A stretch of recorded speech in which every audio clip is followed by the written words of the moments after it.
for 20 years. Los Rancheros brings a top-shelf dining experience to you with the opening of their beautiful new building. Watch all college and pro games on Los Rancheros' 14 large-screen TVs with great drink specials daily from 2 to 5 and during all the games. Los Rancheros, the place for live sports and great food on 23rd Street between Jenks and Harrison.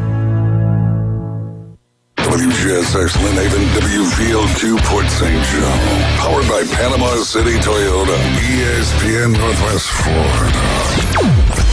You found us inside the CBC Construction Studios. Are you ready? Okay, let's begin. Trip. The Afternoon Underdog Trip. Live and local. Inside the Talk House. Unleash the dragon. On the Sports Talk Monster. ESPN Northwest Florida. And welcome to the Afternoon Underdogs. This is Paul Wilson here, and we are raining at the beach. Joining with me today is LSU Jeff.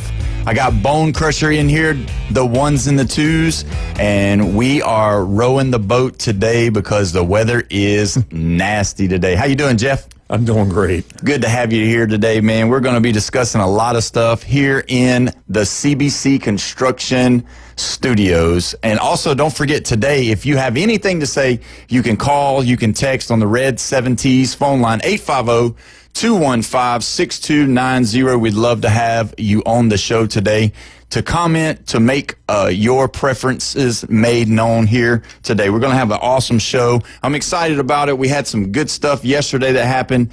But to start out the show today, I want to talk about something that's a little solemn, but I want to talk about Ryan Sandberg. One of the fixtures of my childhood was watching Major League Baseball, and a lot of times when watching Major League Baseball, you only really got to see the Cubs play just because they were the only channel that WGN on cable network that they had going on, so you could hear Harry Carey. You had the TBS at night, but most of the time you'd have your WGN Cubbies during the day, and you always had Mr. Ryan Sandberg. Did you ever watch any of that growing up? I actually did, but in New Orleans, the TV networks and all that there, we actually had TBS, so we could catch the Braves, and then we'd catch WGN, we'd catch the Cubs. And the two big players, Ryan Sandberg was obviously one of them. Yeah. I remember Andre Dawson came a little bit later. Andre Dawson, yeah. But no, the Braves, they had Dale Murphy. Dale Murphy. Yeah. I didn't even know they had TVs in LSU in that area. So, Third world country. I didn't understand. So when you said that, I was like, wow. You guys not only had TV, but y'all had cable over in Louisiana? Oh, absolutely. Oh, and we had awesome. extended and everying. And I remember when MTV first came on, I was like, wow, what is this? Yeah, nobody knew. I was like glued to it. It was crazy. Growing up, we're dating ourselves right now for the people to know. And Bone Crusher, I know he's smiling really big because I'm sure he was a part of that generation as well. You old farts. That's right. So, but when you look at it, when you start talking about Ryan Sandberg, I want to look at some of the things. He played over 16 seasons. He hit 282 home runs, 277, which were as a second baseman.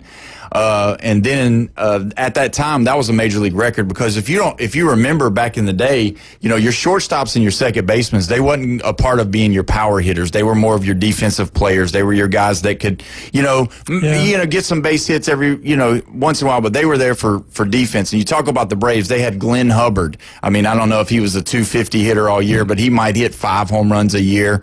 And then, when I think of that time period, you think of every year just about, because he played all those years, but I think he was a 10-time All-Star, and it was always him and Ozzie Smith. That's what I was going to say. Yeah, so him and Ozzie Smith. Yeah, and he's from Mobile, Alabama, which is kind of cool. Wow. But so him and Ozzie Smith would always be the infielders for the National League for the All-Star game in all of those years. And so just crazy because together they probably hit 20 home runs for the year, most of the time. But then as it got older, Ryan Sandberg started, hitting the ball out of the ballpark a little bit more, which was kind of cool because you didn't, like I said, you didn't see second basemen doing that very often. Yeah. But then you got to think about this. Ryan Sandberg, what number did he have? He was in Chicago. He was the first 23. Got it. Yeah, so Yeah. when you think of all of that, you got your Michael Jordan and you got your Ryan Sandberg. You can't not say Ryan Sandberg's name when you're mentioning the city of Chicago and sports nation. So it's kind of a cool thing. But they said he had cancer, and I guess he succumbed to that. And he was a Hall of Famer. And he made his debut with the Phillies, which is kind of crazy, 1981. And then he went back to Philadelphia after he finished his playing career. And for 3 years, he managed the Phillies. And so, so that's a kind of a cool thing. And so there's a statue there in Chicago with Ryan Sandberg, which is really cool because he was an icon there. He was one of those guys that day in, day out, and that was the other thing about him. At the time you had Cal Ripken playing short for the Orioles, and he was not missing games, but Ryan Sandberg didn't miss a lot of games either. He was one of those Iron Man type guys. Yeah, wrap your head around that. So if he started in 81, that means he went all the way to 96. I mean, he's covering the bulk of 2 big decades like that. And that was the time that I was basically growing up. Yeah. And the only person that's bigger than Ryan Sandberg in that time period really is Harry Carey. Yeah, that's about it. I mean, when you think of Chicago, you think of Harry Carey. And then, if you're a big Cubs fan, which there's a lot of Cubs fans, which when they won the championship, they come out of the drugs. It was like they were hiding like Homer Simpson. You never saw them up until then because of the curse and all of this stuff that happened with them.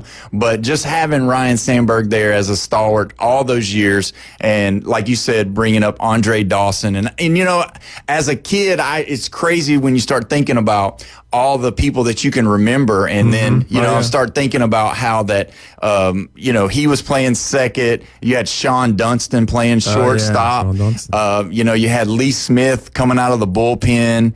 Early on, Ryan Say, that used to play for the Dodgers, he came over and played third. They drafted Mark Grace to play first base. And so it's just crazy to sit there and start thinking of all these Cubs players, because back then, as a little kid, you watched baseball for a little while, but then they'd be on WGN when you'd go, whenever you'd start watching baseball. So were the Cubs ever your number one team? No. Okay. I've always been a Braves guy just because living in Mobile and watching them and seeing them. And like you said, Dale Murphy was everybody's favorite in the South as far as, in Alabama. And so just seeing them there, it was just... that was just always a team. Everybody wanted to go to Fulton County Stadium, which was right there in the city of Atlanta. Can't have that stadium there anymore now because of crime and a lot of stuff that's going on, which is why they moved. That was what was crazy too. There is they built Turner Field right in the parking lot of Fulton County Stadium, and then the crime got so bad, and where you would go to the stadium, and there was an ongoing joke that was like, you better spend all your cash at the stadium to buy all your hot dogs, or else you're going to get mugged, and or if your car's even there when you get there. So that's why they moved out of the city, was because it got so bad because of that. So, but anyway, getting back to Ryan Sandberg, just a stalwart. He was 65 years old. Just you never really heard anything bad about the guy, and just a sad day for avid baseball fans to know that he didn't make it, and but he left a legacy. I believe he's got kids. A friend of mine actually shared last night on Facebook that he had his brother had played in the bigs, and so he played a lot with Ryan Sandberg's kids growing up. So it's kind of a cool story to see that happen. But again, Ryan Sandberg, the Rhino, dead, 65 years old. So, just a sad day for the baseball community. But I'm sure there'll be a lot of stuff going on. I'm sure they'll have a lot of things this week and even into the weekend and in Chicago, just remembering him and what he did for that city and how great of a player he was. I mean, we were talking about it last week because James Fife, he likes Ozzy Osbourne. I mean, he was a DJ, Oh, okay. So that's his background. So the Ozzy Osbourne thing happened, and then the Hulk Hogan thing happened, and now we got Ryan Ryan Sandberg, and it's like, wow. Yeah. And my brother, he lives here on the West End in Panama City Beach, and he's 65, and he's like, oh my God, guys his age are passing away, and it's a reality check. It is. It's a reality, and that's the thing. I mean, you see it every day. Some things happen, and it makes you question everything you're doing. Are you living your life to the fullest? Yeah. Are you doing all the things that you want to do? Because, we're not all promised tomorrow, but, you can live life to the fullest. And let's move on to the next thing that I wanted to share with you. I'm sure that you saw it yesterday. We discussed it on our show yesterday, and it looks like Jamar Chase got the 99 for the Madden. And so I don't know if you saw it or not, but yesterday, after it was discovered that he had gotten the 99, somehow, some way, he had already had a chain made of bling that said 99. And I don't know what Joe Burrow's number was, but all I know is that it was not 99 because when they came into the locker room, he said, hey, Joe, come over here. And he told him that he beat him.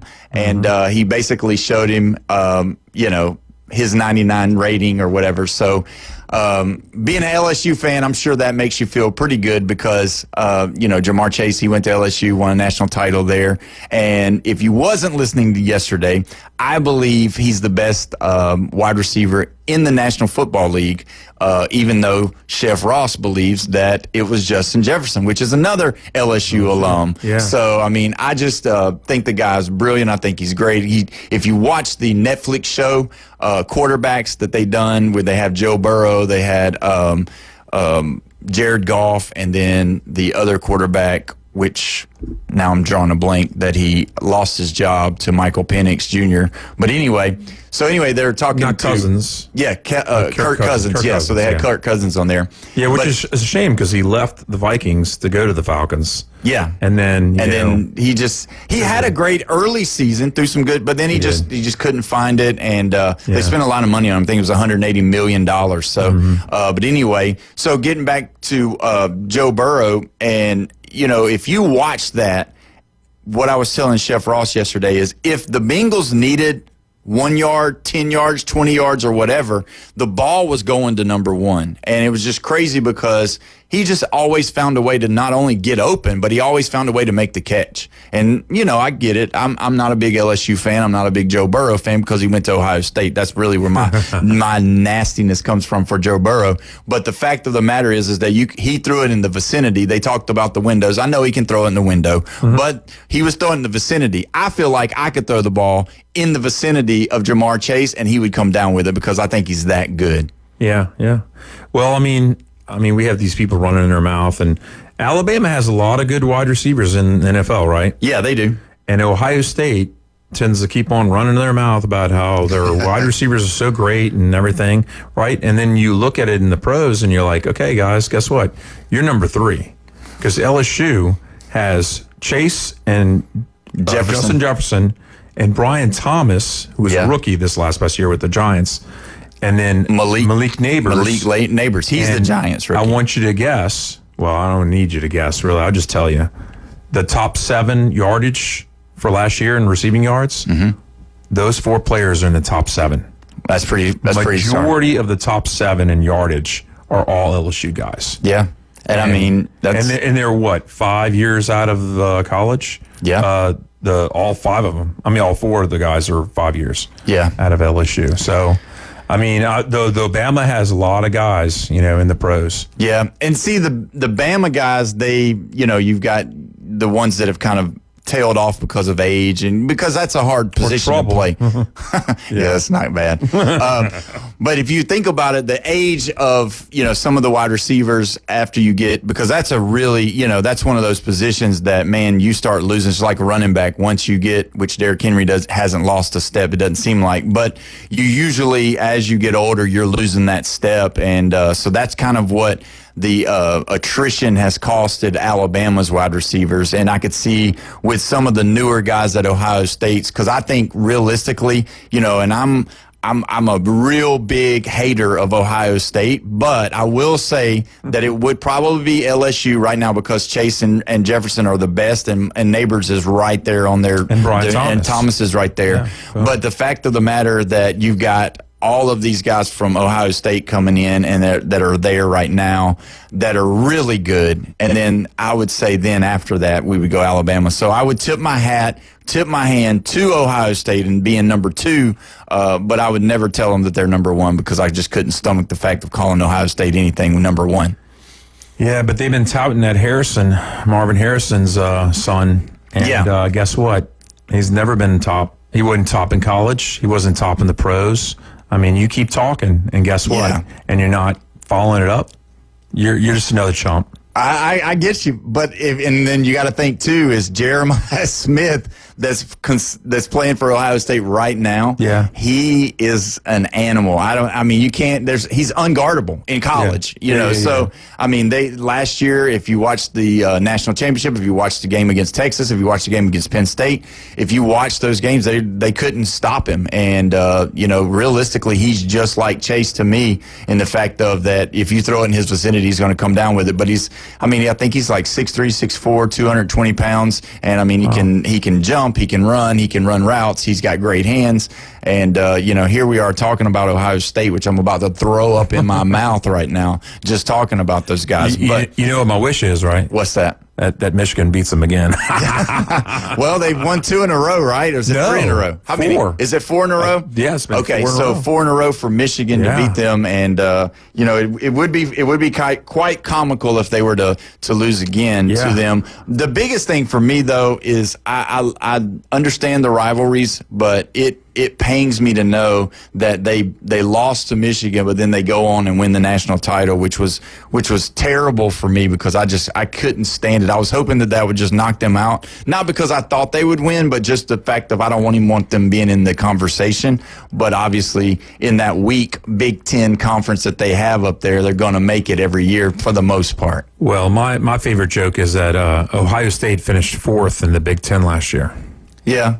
Well, because Indiana and Penn State only had 1 conference loss, and Ohio State had 2. Really? So you think about it, Oregon was number 1, So, yeah, Ohio State finished 4th in their conference and got a crack at the national championship. Should have never happened. No. But you know what? That's the way this whole playoffs is expanding to go. Well, that's what it's all about. The playoff going now like it is, it's set up for that team to get hot.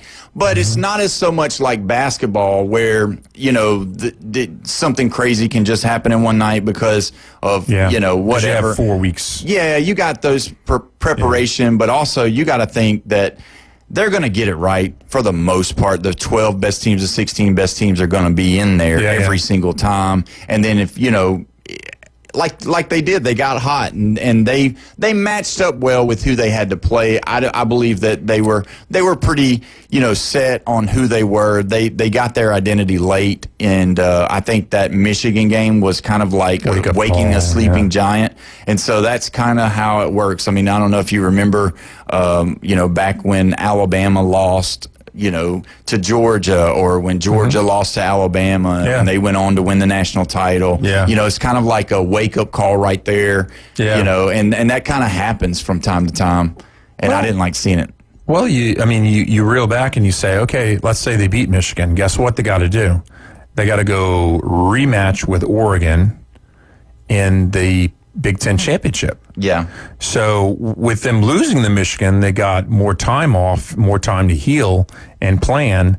And then as soon as they found out it was Tennessee that they were playing, that's the only thing I really have to say about, they deserved to win it all was that, they played Tennessee right off the bat. Yeah. And they destroyed them. And Tennessee was talking trash. Oh, yeah. Going up to Columbus because it was a home game, obviously. Mm-hmm. But, I was like, as soon as I saw them, the way they handled Tennessee, I was like, guess what? I knew they were a top 2 team coming into the season because I thought them and Georgia were the two teams to beat.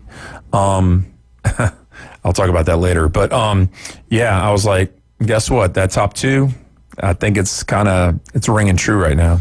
Yeah, and that's the thing about it. When you look at their body of work all year, it was really, you could kind of see them going and getting their identity. And once they really figured out, who they were, that was when they really got good with everything that they were doing. Because Will Howard, up until that point, he wasn't that great of a guy, but I would say he was one of those guys that could manage a game, program, and then realize the players or the weapons that he had. I mean, when you have a guy like Jeremiah Smith, and then they did have the two running backs that were running the ball really well. And Ohio State's always had a good offensive line. I mean, they've been known forever to have a good offensive line. And then their defense started playing good. They always had good DBs. Yep. And so with them doing that, they just kind of got hot, caught their identity, and figured out who they were, and that's really what happened. I hate it. I hated to see it. I'm not going to see it this year because they're not going back to back, and I think they're going to lose to Penn State this year, and I think they might lose to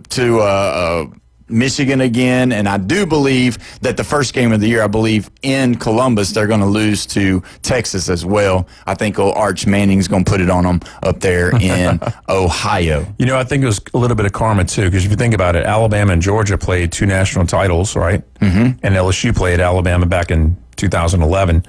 Well, what did we get? We got Notre Dame and Ohio State, which those two teams are next door to each other in Indiana and Ohio. So it was almost like karma. It was like, oh yeah, guess what? We didn't like it when y'all were playing, these southern teams.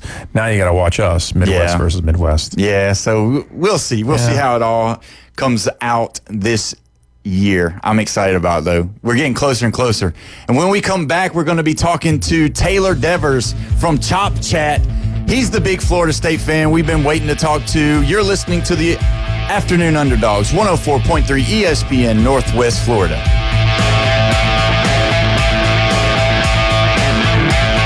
Have you ever wanted to reach out and smack someone? Sit your ass down and shut up!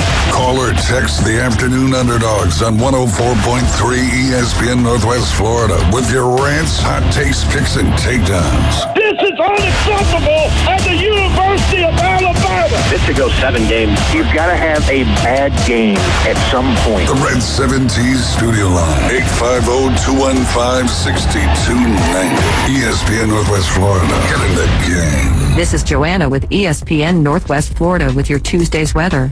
The remainder of the day, there will be a gentle breeze out of the west, possible thunderstorms and light sprinkles, and 91. Mostly clear skies and a chance of thunderstorms tonight, about the same at 81. Tomorrow, mixture of mostly sunshine and possible thunderstorms and a high of 90. This forecast is sponsored by Mid-South Lumber, the best little lumber yard in Panama City.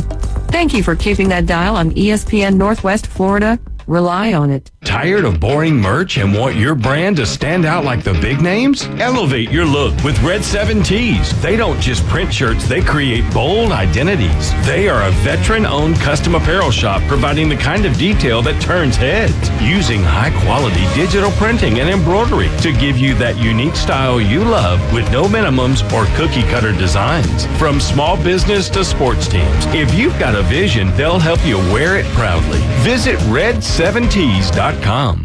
Tired of flipping through channels and finding nothing good? Introducing Scorpion TV. Over 5,000 live streaming channels. Catch every game of the season with over 100 sports networks, including ESPN, ESPN Plus, the NFL Network, and Red Zone. Even pay-per-view events. Watch 400 local network channels from Panama City and most markets throughout the country. Fox, ABC, CBS, and NBC. It's more than sports. Scorpion TV offers premium movie channels like HBO, Cinemax, Stars, 200 plus entertainment and news networks, or watch thousands of movies on demand, all for just $45 a month when you use the ESPN NW promo code at checkout. Watch on up to 5 devices at the same time. Perfect for sharing with family and friends. Scorpion TV gives you everything you want for less. Cut the cord, not the fun. To score Scorpion TV, go to ESPNPC.com and click on the Scorpion TV logo. Don't forget our promo code ESPN NW. When the chips are down and the games are close, the 2025 Atlanta Braves don't give up the fight. Olsen clocks one to deep right center field. Back it goes towards the wall. He just branded his name on that baseball, and it's 2-0 Braves. Tonight, it's another interleague showdown for Matt Olson and the Braves as they square up against the Kansas City Royals at Kauffman Stadium. Braves pregame coverage begins 6 o'clock. First pitch, 6:40. Your home for the Braves on the Gulf Coast. ESPN Northwest Florida. Now, we're live and local inside the CBC Construction Studios. You're riding shotgun with the Afternoon Underdogs. We're going to need some gas money. The Afternoon Underdogs. Fill her up, please. At 104.3 ESPN Northwest Florida. And welcome back. You're listening to 104.3 ESPN Northwest Florida, your home, your spot for the Atlanta Braves on the Gulf Coast. Don't miss tonight's game. As the Braves play again in Kansas City, they'll take on the Royals. The coverage starts at 6 p.m. following our show, and first pitch is at 6:40. The Atlanta Braves are sponsored locally by Bill Bird Kia, PCB Hobby, Panama City Toyota, Hewitt Tire and Auto, and Hometown Towing. Last night, the Braves won 10-7, so they went into the winning column. That's about all I can say about that. I will be Mr. Debbie Downer for this one because the Braves are abysmal this year, and we'll have some more time later on, maybe this week, to talk about the reasoning behind what's going on in Atlanta, because there's some bad stuff going on in Atlanta, and it's not very good this year.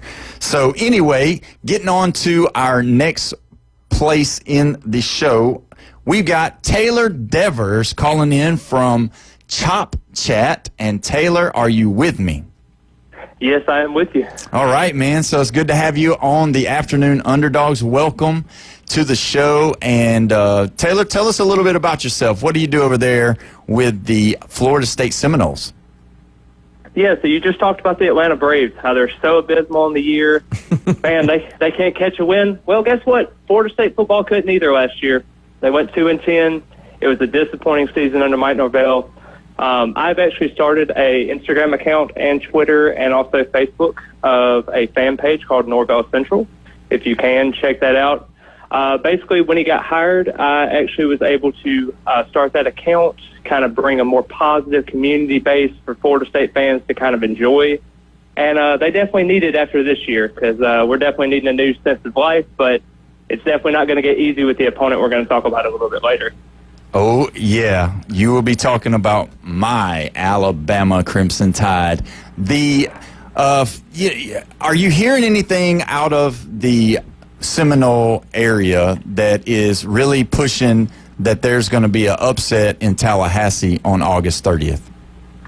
Well, it all starts with the Gus Malzahn, the former Auburn head coach, now offensive coordinator at Florida State.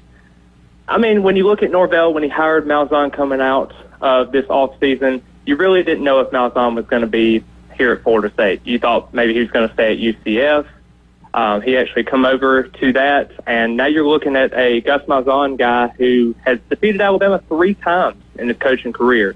I think that kind of gives you a little more optimism. He likes to run the football. He's going to slow the game down, going to run a lot of high tempo, a lot of exotic looks. So I really do think there is a potential for that upset because he does have so much familiarity against that team. So if you're saying that, that there's a chance, are we talking like 10% chance? Are we talking like 50-50? I mean, what do you think right now the temperature, so to speak, would be for the Seminole fans right now going on to this year? Because I'm looking around, I look on social media a lot, and I see a lot of people talking about the quarterback that just came in and some of the things that he's been saying. Give us a little bit of idea of what some of the fans, are they buying the new quarterback, or are they just kind of being quiet about the new quarterback? What are you hearing they're saying over there in Tallahassee? Well, for starters, everybody's kind of unusually pessimistic because Castellanos, who is the new former Boston College / UCF transfer that we brought in, he was actually benched by Bill O'Brien at Boston College. Unfortunately, Alabama fans also know about Bill O'Brien. He is a very good offensive innovator, but he has his ways. He called Jalen Milroe a running back. So if that kind of tells you how that dynamic goes with him and quarterbacks at times, it's not ideal.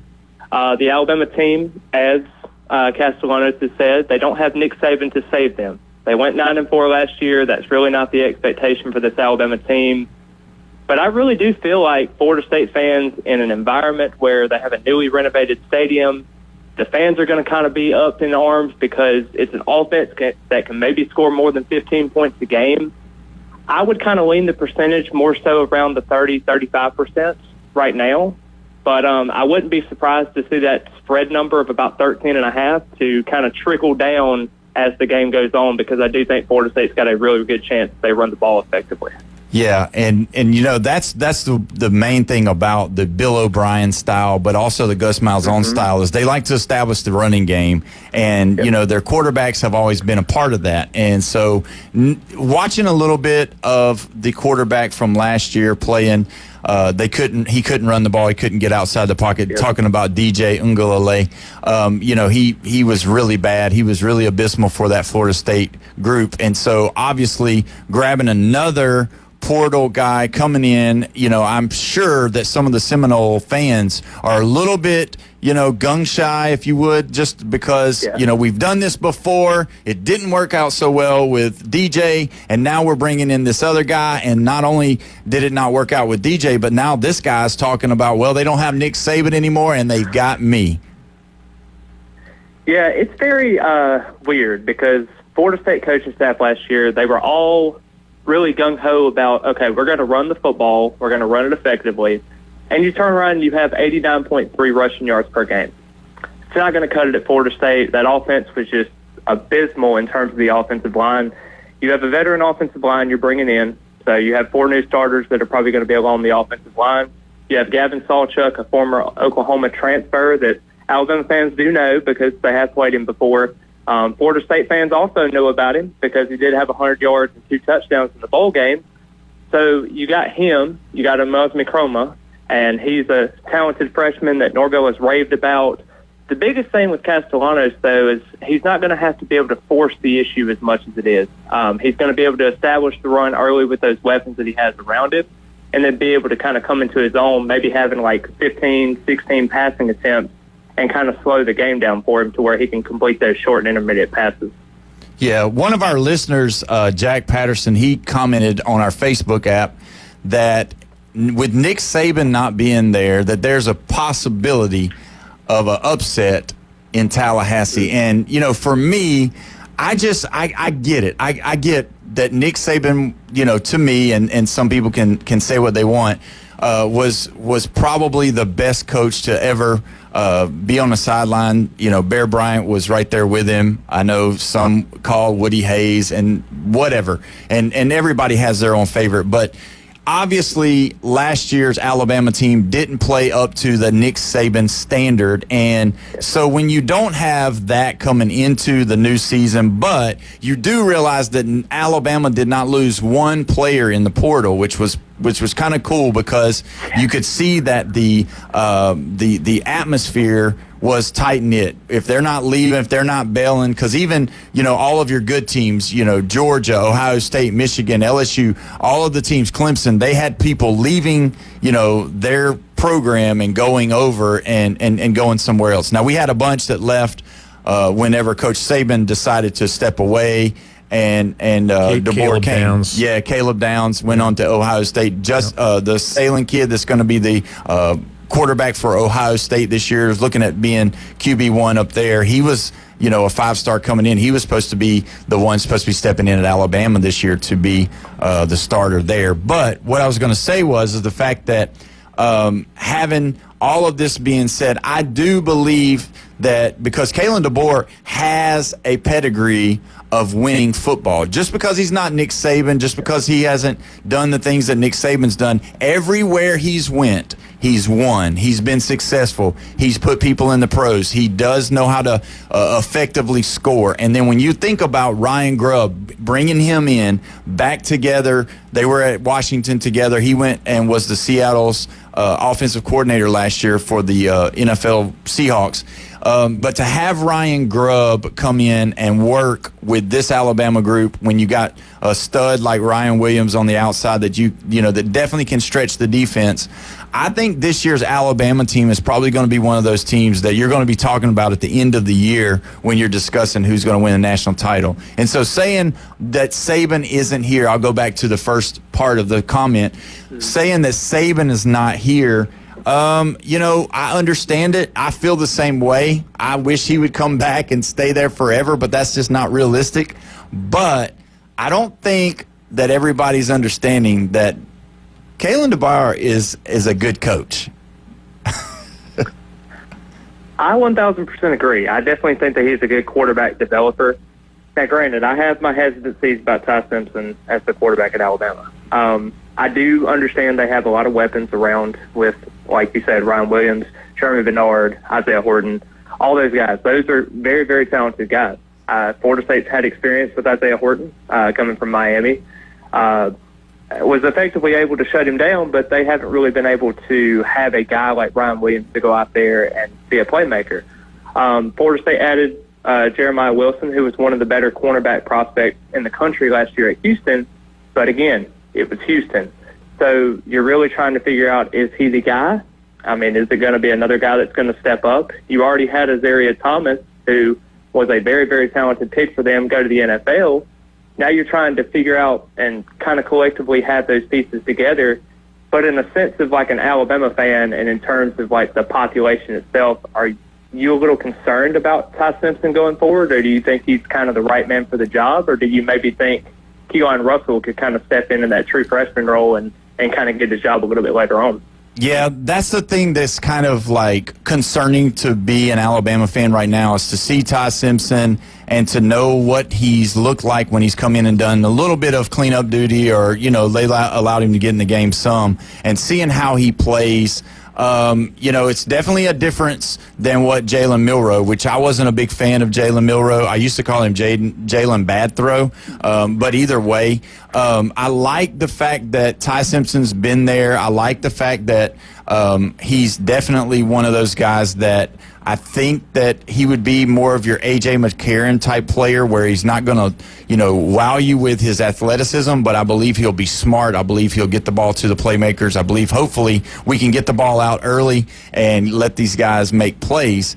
But, you know, you made a great point with Keelan Russell. I mean, I've heard nothing but great things about him. I mean, I've heard that this kid is probably the most athletic person, you know, besides maybe Ryan Williams on the team, and with his frame, and they said his arm talent is off the charts. So I could see him being, you know, something that, you know, obviously a backup, but also being someone that they could come in maybe with a package or two to run the ball, to maybe get him outside the pocket, let him create, and see what happens.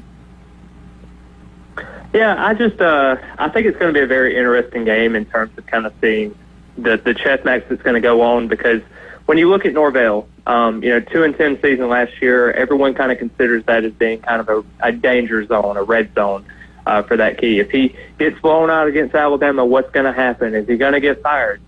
And then I kind of look back at it and I say, okay, well, if Kalen DeBoer loses this game at Alabama, would he be under more pressure than if Norvell loses this game? Does he have more pressure on himself, given the high expectations of the program, understanding what Nick Saban's done there and kind of the philosophy there in terms of that?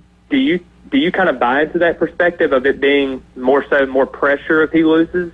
Yeah, I think there's a lot of pressure. I don't believe that he would lose his job. I believe that he'll keep his job. I believe that the seat would kind of get hot, but I think it would be the expectation seat of hotness, not the losing of your job's hotness. But I do believe that on the flip side, if Norvell loses this game, but not just loses this game, if they get curb stomped in Tallahassee by Alabama, I think there's a possibility that if you would look at it, Mike Norvell, if that starts the year out and it kind of takes the toll, or it looks like or sounds like a little bit like last year, then I believe that seat will be hot, hot, hot.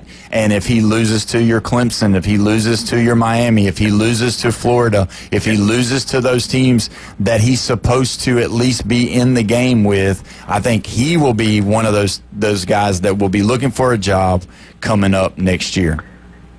And, you know, that's kind of the thing, too. I know everybody's kind of putting pressure on the Alabama game, and obviously there's a lot of pressure. I get it. It's the first game of the season. Everyone wants to see what the team is going to consist of. But then you go on and you play East Texas A&M. You play Kent State. You know, so you have two easier wins back-to-back. So you could possibly be 2-1 if you lose to Alabama. But the biggest factor in all of this is you're playing a Virginia team right after the Kent State game on the road on a Friday night.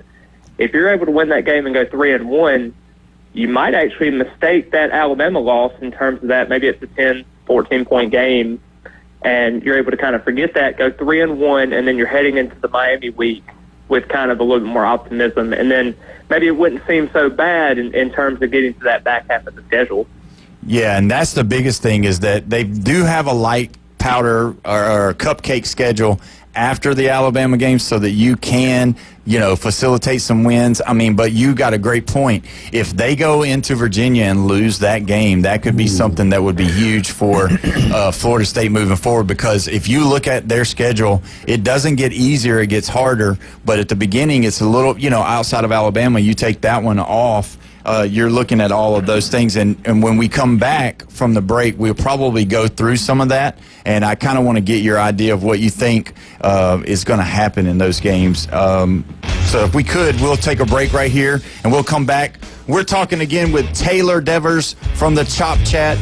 We'll be right back. 104.3 ESPN Northwest Florida.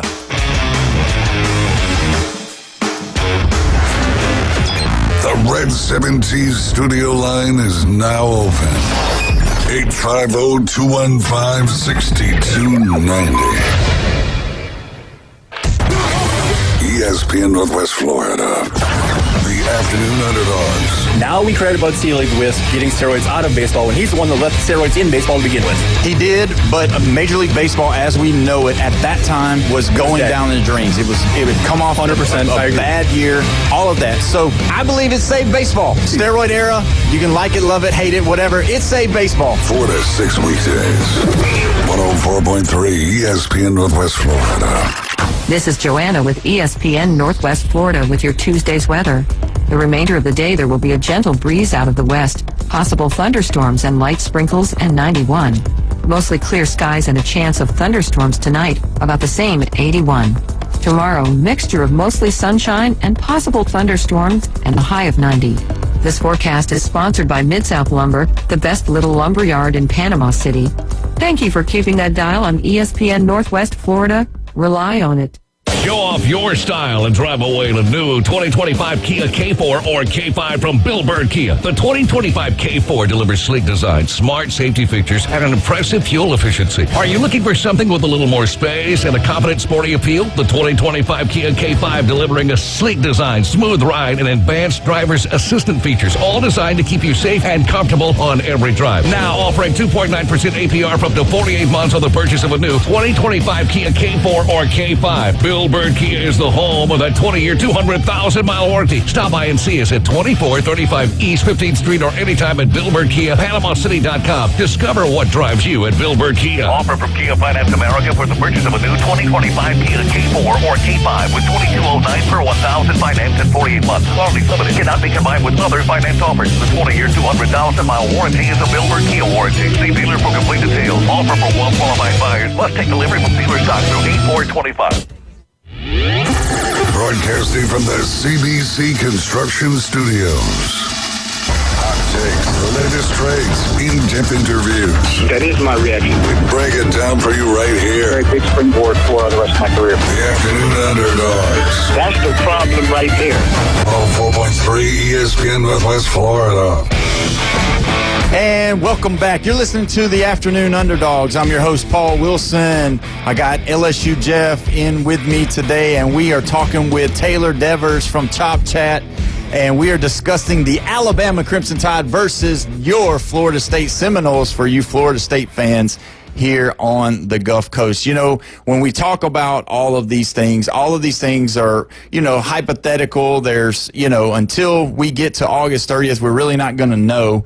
But but we can kind of, in our minds, kind of see which way some of the things are going to be going. And I think that, I would not say that either one of these programs are in a must-win situation, but it could definitely start the season out on the wrong foot, which is obviously what everybody wants to do when you start a new season, whether it be baseball, basketball, or football. You want to start the season out with a win, with a victory. And, obviously, I believe, and I'll ask you guys, I'll go with you, Jeff. What do you think? Who do you think has the most to lose in this game? Do you think it's Alabama or do you think it's Florida State? Because if, either one of them, it would be terrible to lose. But who do you think has the most to lose in this game? Absolutely. I think it's Bama that has more to lose. I mean, not just the 13.5-point favorite thing, but let's rewind. Let's go back almost 2 years ago.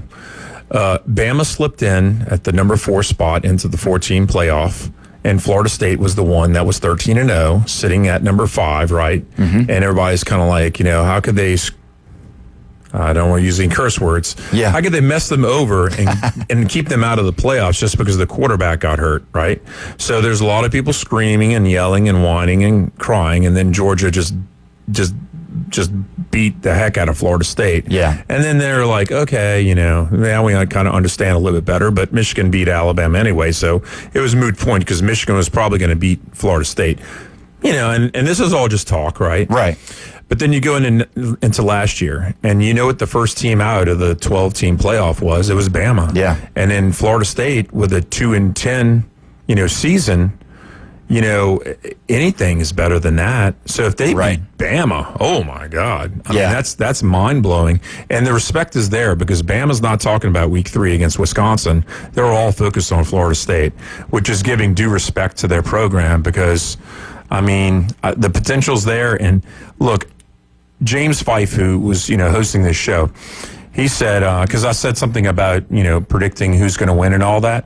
He says he'll never call me about futures because I said something like I can never pick the Super Bowl winner before the season started. But when it comes to college, I can nail it. I'm really good at picking the college, but the pro is it's such a loose cannon. Yeah, well, you need to pick Alabama because I think that's what we're doing. Alabama's going to win. You got to pick Alabama. And don't forget, too, if you want to call in and have a conversation about this, you can call the Red Tees 7 Tees phone line at 850-215-6290 if you want to throw your weight into the conversation because, like Jeff said, when you look at the Alabama team, coming off of the year that they had, it was a little bit of a disappointment. It was DeBauer's first year. Everything was, set to a Saban's standard. And then the letdown of us as Alabama fans, we had that letdown. And then to have this game coming up, being that way. Taylor, what do you think? Do you think Florida State has a bunch to lose if they lose this game, or do you believe, like what Jeff said, do you believe that Alabama has the most to lose here? I think Alabama has the most to lose. Now, if we're talking about Florida State versus Miami, I think Florida State in that case would have more to lose because it's your rival. But in terms of just the Alabama, it's a non-conference matchup. You're just trying to stay competitive in the matchup, trying to stabilize yourself as a program, get back to a level playing field. Obviously, 6, 7, 8, 9 wins is not the standard at Florida State. You want to compete for conference and also national championships, but you have to start somewhere after a 2-10 season. So, yeah, that's the big deal right there. And let me ask you this real quick, Taylor. If you think about it, do you think that a close game really is a win for Florida State? Like if Alabama comes in and say they have to go down and kick a field goal, or if they come in with 2 minutes left and they're tied or down, or Alabama's close and say it's a 1 or 2 point game, and Alabama gets out of there with a close, squeaks by with a win. Do you think that for the Florida State faithful, if that's a good enough for the first game? I'm not going to bring up too much PTSD, but we also had a similar situation against Notre Dame in 2021. Oh, yeah. You go in there, you lose in overtime to them. Mackenzie Milton comes in, has a phenomenal game. Unfortunately, he missed the field goal, and then Notre Dame goes down and scores and wins the game in overtime. Next week, you play Jacksonville State, and you lose on that disaster that I saw in person. And everybody was, you got the Fire Norvell faces up. You got the whole fan base in disarray. You go 0-4 to start the year. And you started off really well because you had so much high expectations after that close loss. But in reality, it's Florida State. You don't hope for close losses. You hope to win the ball game. You want to be in the ball game. And, even Bobby Bowden even said back in the day, he's never afraid of competition. you always want to be the best because you are Florida State. That's right. And, you got to think about it. Is this the direction that Florida State's going to go in? Because if you look at Mike Norvell, and I'm not one of those guys. I mean, obviously he's been successful. He's a head football coach in Division I at Florida State, which is a great college, great school. But, if you look at his record, I mean, it's good. He had a couple of good years at Memphis. He had the great season 2 years ago at Florida State. And, it all was looking up from there. But it just seems like to me that he'll have a good season. It's almost like he's got a hot and cold type of coaching where he'll be really good and then not so good and really good and not so good. And so, the consistency realistically to me is the reason I think that a lot of the fans, because when you talk about, you brought him up, Bobby Bowden, when you talk about him, you knew what you were going to get year in, year out. You knew that you were going to get the best players come out of Florida. You were going to get those guys and they were going to do what they always do. And he was going to win those games, whether it was wide right or wide left. They still would win those games. And, just to see Mike Norvell and to see how his coaching record has been in the past, it really makes you wonder, is he really the right guy for this job? Yeah, it makes me kind of question at times. I love Mike Norvell. I love the coaching staff that he's constructed there. I think they do a really good job of building those relationships and having just a great expectation of what the standard is at Florida State. Unfortunately, it just hasn't portrayed to what it should be at that point. You had success with a dual threat quarterback in Jordan Travis. Unfortunately, he suffered the injury against North Alabama, led to possibly getting left out of the college football playoff, and then the rest is history. A lot of people kind of question in the Florida State fan base, is it more of a quarterback issue? Like, was it all Jordan Travis with all his success at Florida State? Because you look at it, the 10-win season, the 13-win season was all because of Jordan Travis at that point. He was a big leader in that team.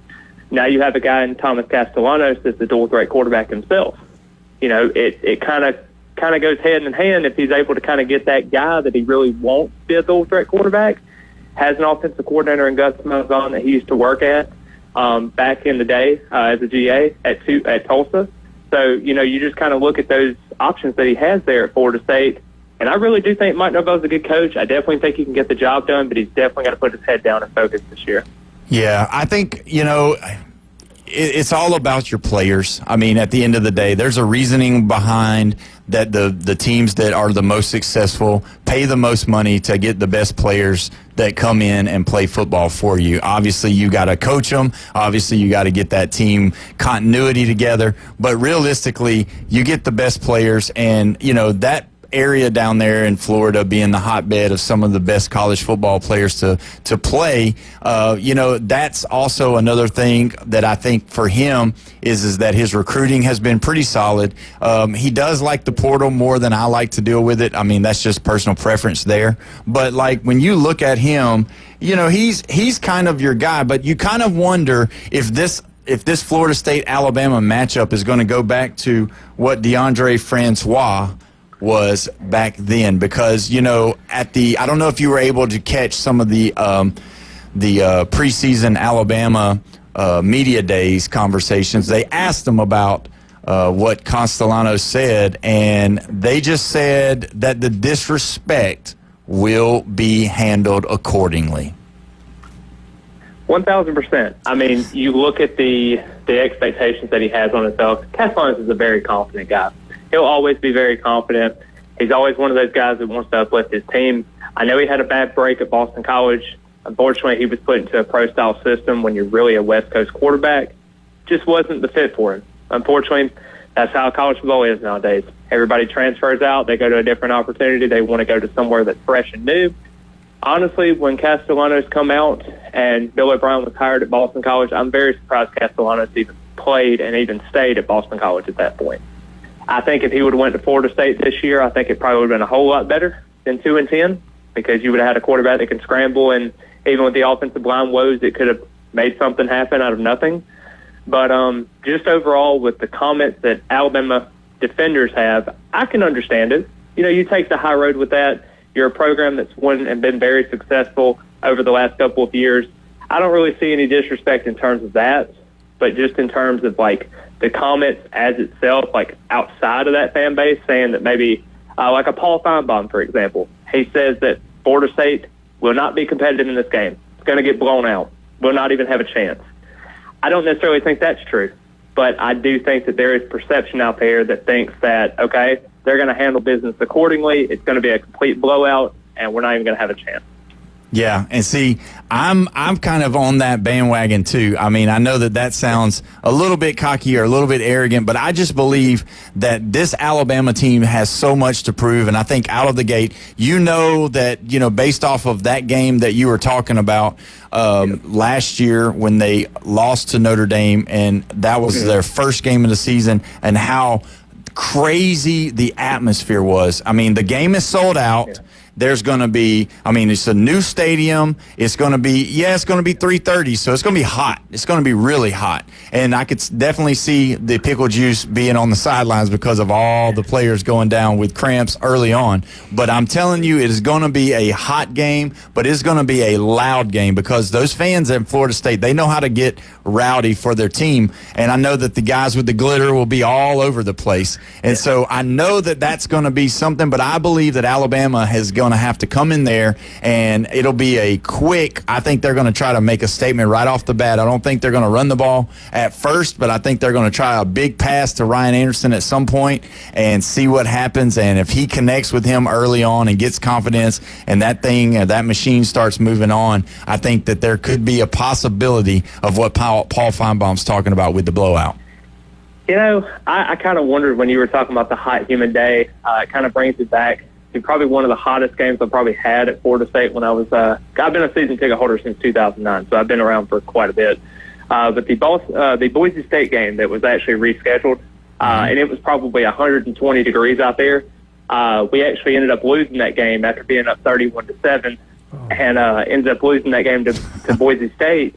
And Willie Taggart talked about after the game, former FSU head football coach, talked about hydration issues. I sure hope that Mike Norvell does not go on the presser if we end up losing to Alabama and saying something about hydration issues. That would be my worst nightmare, regardless of anything else. Just let it not be that.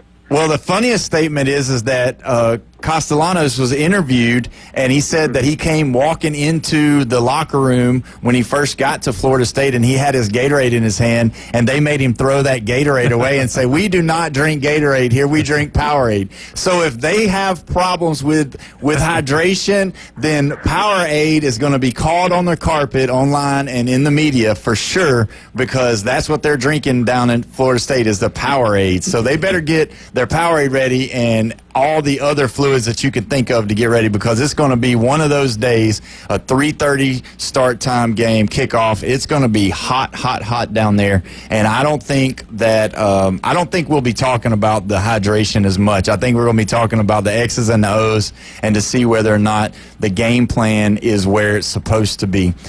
But when we come back, we're going to be talking a little bit more about it. We're going to do Pick'em for the FSU regular season and see where Taylor thinks this program's headed. You're listening to the Afternoon Underdogs here at 104.3 ESPN Northwest Florida.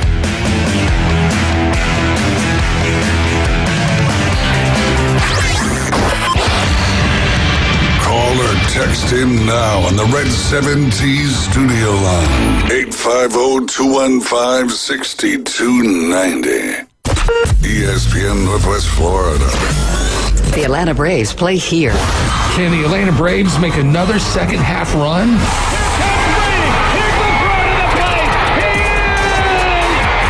Can history be duplicated? Is this happening?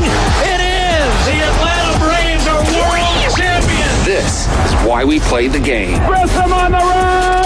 Yes! Yes! ESPN Northwest Florida. This is Joanna with ESPN Northwest Florida with your Tuesday's weather. The remainder of the day there will be a gentle breeze out of the west, possible thunderstorms and light sprinkles, and 91. Mostly clear skies and a chance of thunderstorms tonight, about the same at 81. Tomorrow, mixture of mostly sunshine and possible thunderstorms and a high of 90. This forecast is sponsored by Mid-South Lumber, the best little lumber yard in Panama City. Thank you for keeping that dial on ESPN Northwest Florida. Rely on it. Golf is a game that should be fun, but to have the most fun, you need to play your best. That's where the experts at Golf Plus come in. Their friendly staff will guide you through the buying process, answer all your questions, and can help with any repairs you need along the way. Golf Plus is your custom fitting, club repair, and golf retail shop. Golf Plus staff is non-commissioned and will work with you to find the best product for your game, just like they've been doing since 1988. Golf Plus in Panama City Beach. Fitting, repair, retail. That's Golf Plus. Your biggest investment is your home. Protect it while also improving its appearance with Earthworks of Northwest Florida. We have sand, mulch, gravel, or lay down decorative stone, all available for pickup and delivery. Discover your dream landscape with Earthworks of Northwest Florida. Imagine the moment you proudly pull up to your home that you've worked so hard for, enhanced by quality mulch, decorative stones, and more. Let's make it happen today. Request a quote online at earthworkspc.com or swing by the office at 2005 Industrial Drive. Love the land you live on. WGSX Lynn Haven, WVLQ Port St. Joe. Powered by Panama City Toyota, ESPN Northwest Florida. When the chips are down and the games are close, the 2025 Atlanta Braves don't give up the fight. Olsen clocks one to deep right center field. Back and goes towards the wall. He just branded his name on that baseball, and it's 2-0 Braves. Tonight, it's another interleague showdown for Matt Olson and the Braves as they square up against the Kansas City Royals at Kauffman Stadium. Braves pregame coverage begins 6 o'clock. First pitch, 6:40. Your home for the Braves on the Gulf Coast, ESPN Northwest Florida. If you build it, they will come. We're live from the CBC Construction Studios. Are you thirsty? Oh, yeah, baby. The Afternoon Underdogs. Hello. Hello. Call or text now. Hello. 850-215-6290. Is anyone there? ESPN Northwest Florida. And we're back here with the Afternoon Underdogs. I got LSU Jeff with me, Bone Crusher running the ones and the twos. We've got Taylor Devers on the phone line with Chop Chat, and we're discussing this Alabama-Florida State football game that's about to happen about 30 days away from now. And guys, I just really appreciate all of you being here. I appreciate everyone listening. I thank you for listening on whatever device that you're listening on, whether you're listening on the radio or Facebook or whatever platform that you're listening on. We appreciate it. If you want to call in, if you want to throw your weight in on some of the things that we've been discussing, call in on the Red 7T's phone line, 850-215-6290. We'd love to hear what you got to say about it. You know, guys, going back to talking about Paul Feinbaum and some of the things that he had talked about, you know, there was discussion early on that there was a possibility that Florida State would join the SEC and get away from coming out of the ACC. And I don't want to dive too deep into some of the things that had happened over the course of the offseason.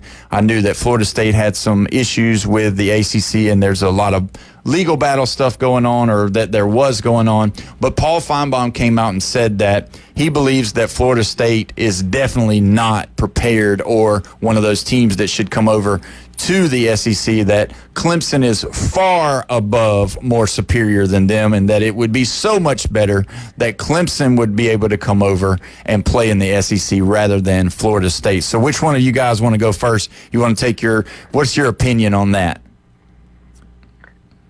Well, I'll talk about it first. I mean, UNC Tar Heels have been basically begging to get in. Yeah. Right. And then if you listen to Paul Feinbaum for the last 2+ years, he's been talking about Florida State and Clemson getting in. Mm-hmm. And I don't like the way that he nips and tugs and kind of rips apart conferences, because he did it to the Pac-12. Yeah. He did it with Texas and Oklahoma. And then he started in on Florida State and Clemson. And look, I'll go ahead and say it. I like the ACC.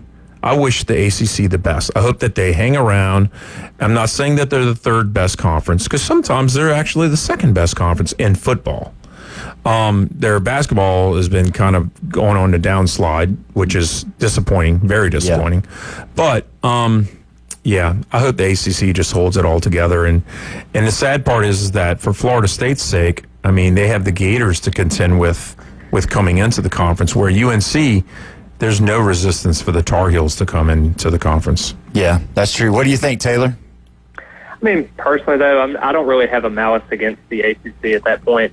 I understand Paul's got a job to do. He works for the SEC. I understand he doesn't want to have those additional teams come into the conference, even though he might see his proud jewel of the Alabama Crimson Tide potentially losing to Florida State. Just throwing that out there. It might happen, but I kind of want to see what happens in that regard. But a lot of fans give the ACC a lot of flack. Personally, it doesn't bother me either way. I'm not really affiliated by a conference. I love Florida State. I want Florida State to be successful.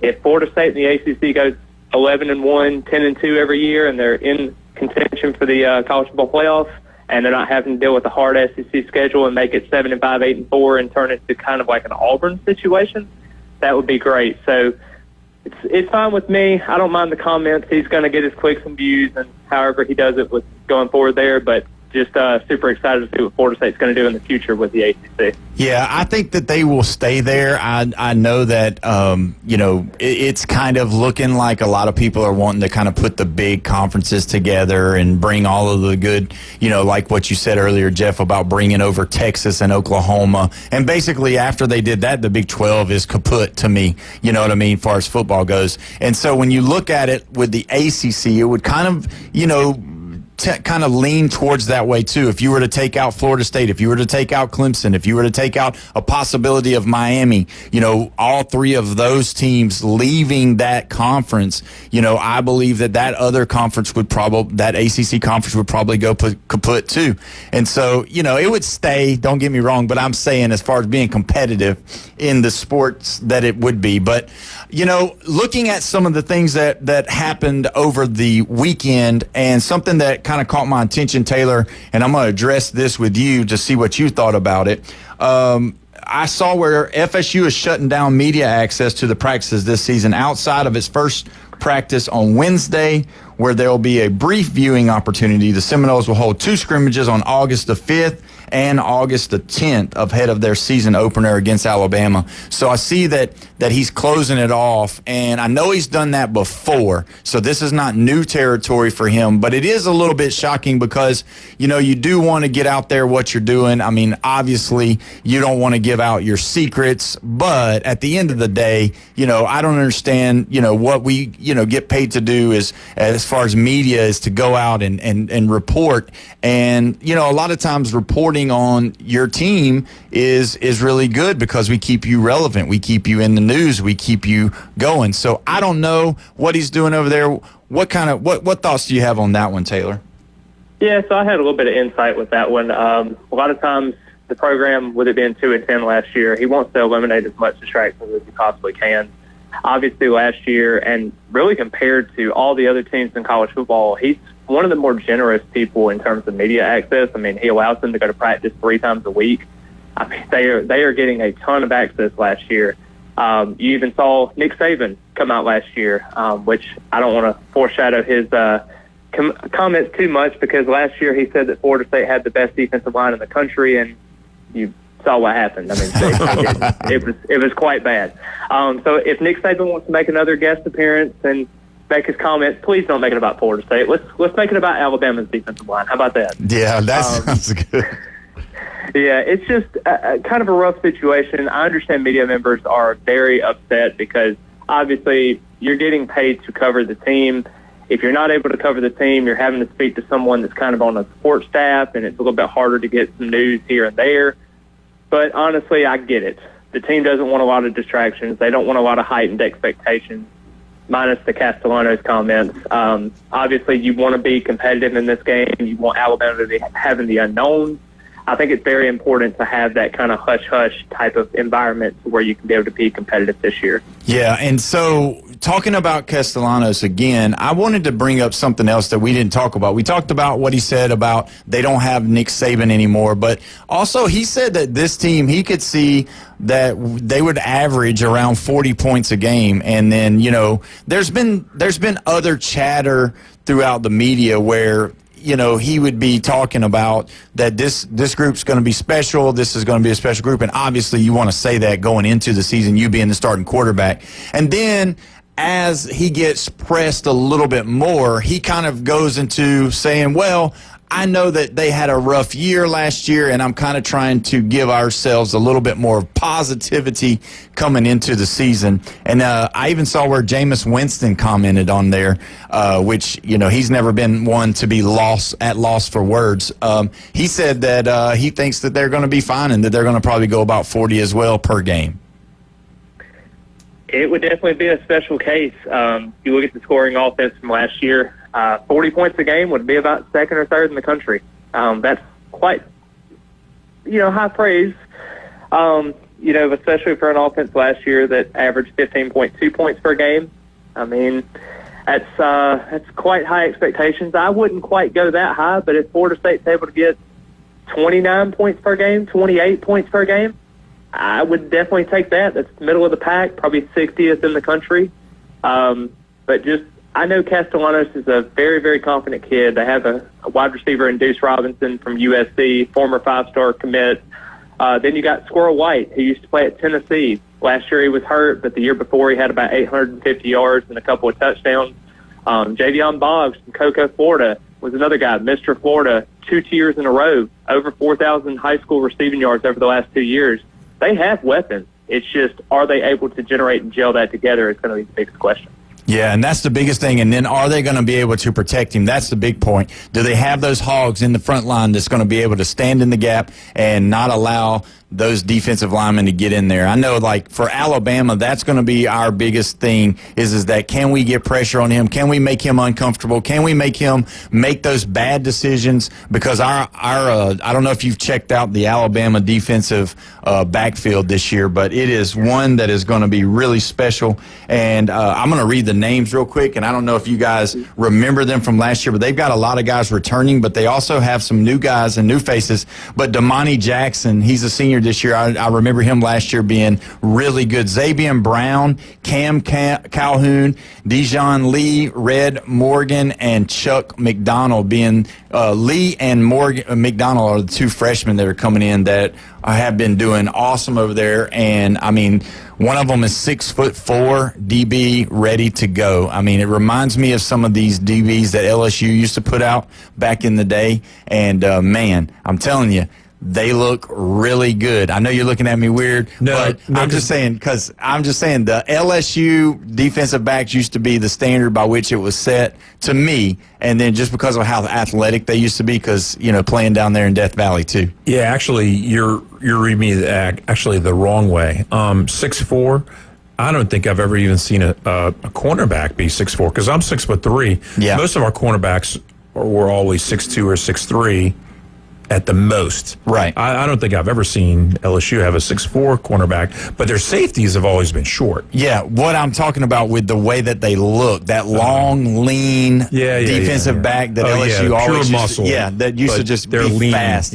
So that's kind of the reminding of what it made me think about when I would see. Yeah. But because there's really not a lot of 6'4" DBs anywhere. Oh, no. Those guys are all wide receivers. Yeah, they always or play sometimes offense. even tight ends. Yeah. So, but just seeing those guys, they are, that to me, if Alabama can put pressure on the front and make him uncomfortable, if they can get Castellanos to make some bad decisions early and really get in his head, because, and I don't know if you agree with this or not, Taylor, but I think those guys that are real confident, those high confident kind of guys, if you can get them to have a bad start, it sometimes gets in their head, and then they really try to make up for what they messed up on, and then they start making the big bad decisions, and before you know it, it could get really big time out of hand.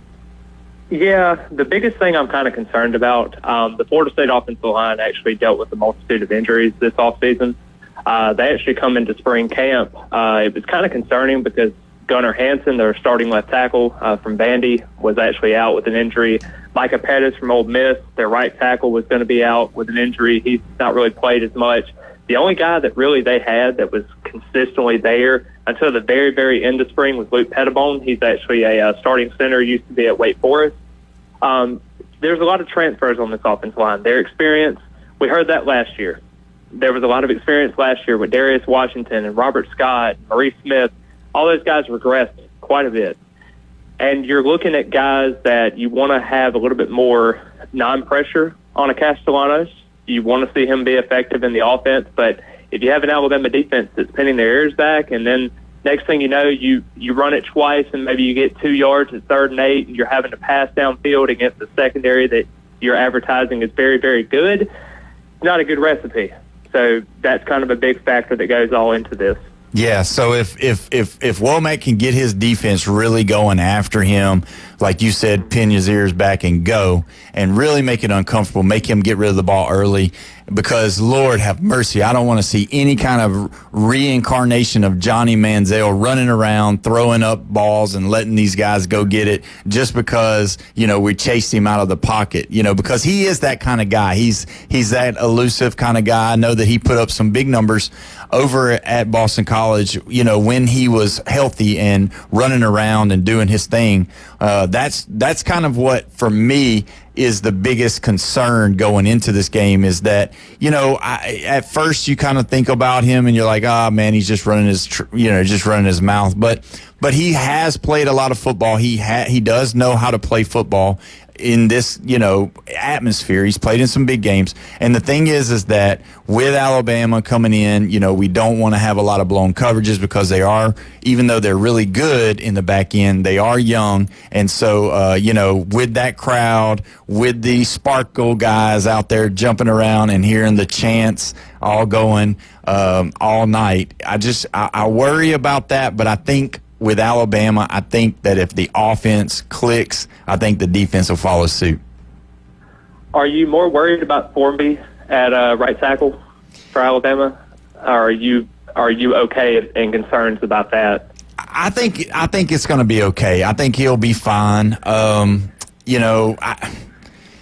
think for this game, I think it's going to be okay. Now, if we were opening with, if we were like, say, what Texas is having to open up with Ohio State or, something like that, I think I think I'd be a lot more worried, or, even Texas or Georgia or, those guys. But I think I feel a little bit okay. I think that they realize what they have there. And I think that, I think they'll be able to, I don't say hide them, but I think they'll be able to move around it. Does that make sense? Yeah, and I really do like Tony White's defense, the new defense coordinator at Florida State. I think that's one of the bigger hires they've had, just because you look at him last year, his Nebraska defense, he was over there for the last 2 years, didn't allow a rushing touchdown at home. Played against an offense in the eventual national champion Ohio State Buckeyes, played them to the very bitter end, lost by 3 points. Then you turn over and you have a Colorado team that you had to go and play them at home. Colorado with Sanders is also the eventual Heisman Trophy winner, Travis Hunter, got shut down by Tony White's defense. You bring in a guy like James Williams on the defensive end side of the ball. He was kind of a specialty pass rusher, had 6 sacks last year. I definitely think this defense is going to kind of give you that exotic look type of factor. It's not going to be something that's going to just sit back and let Ryan Williams kind of dink and dunk.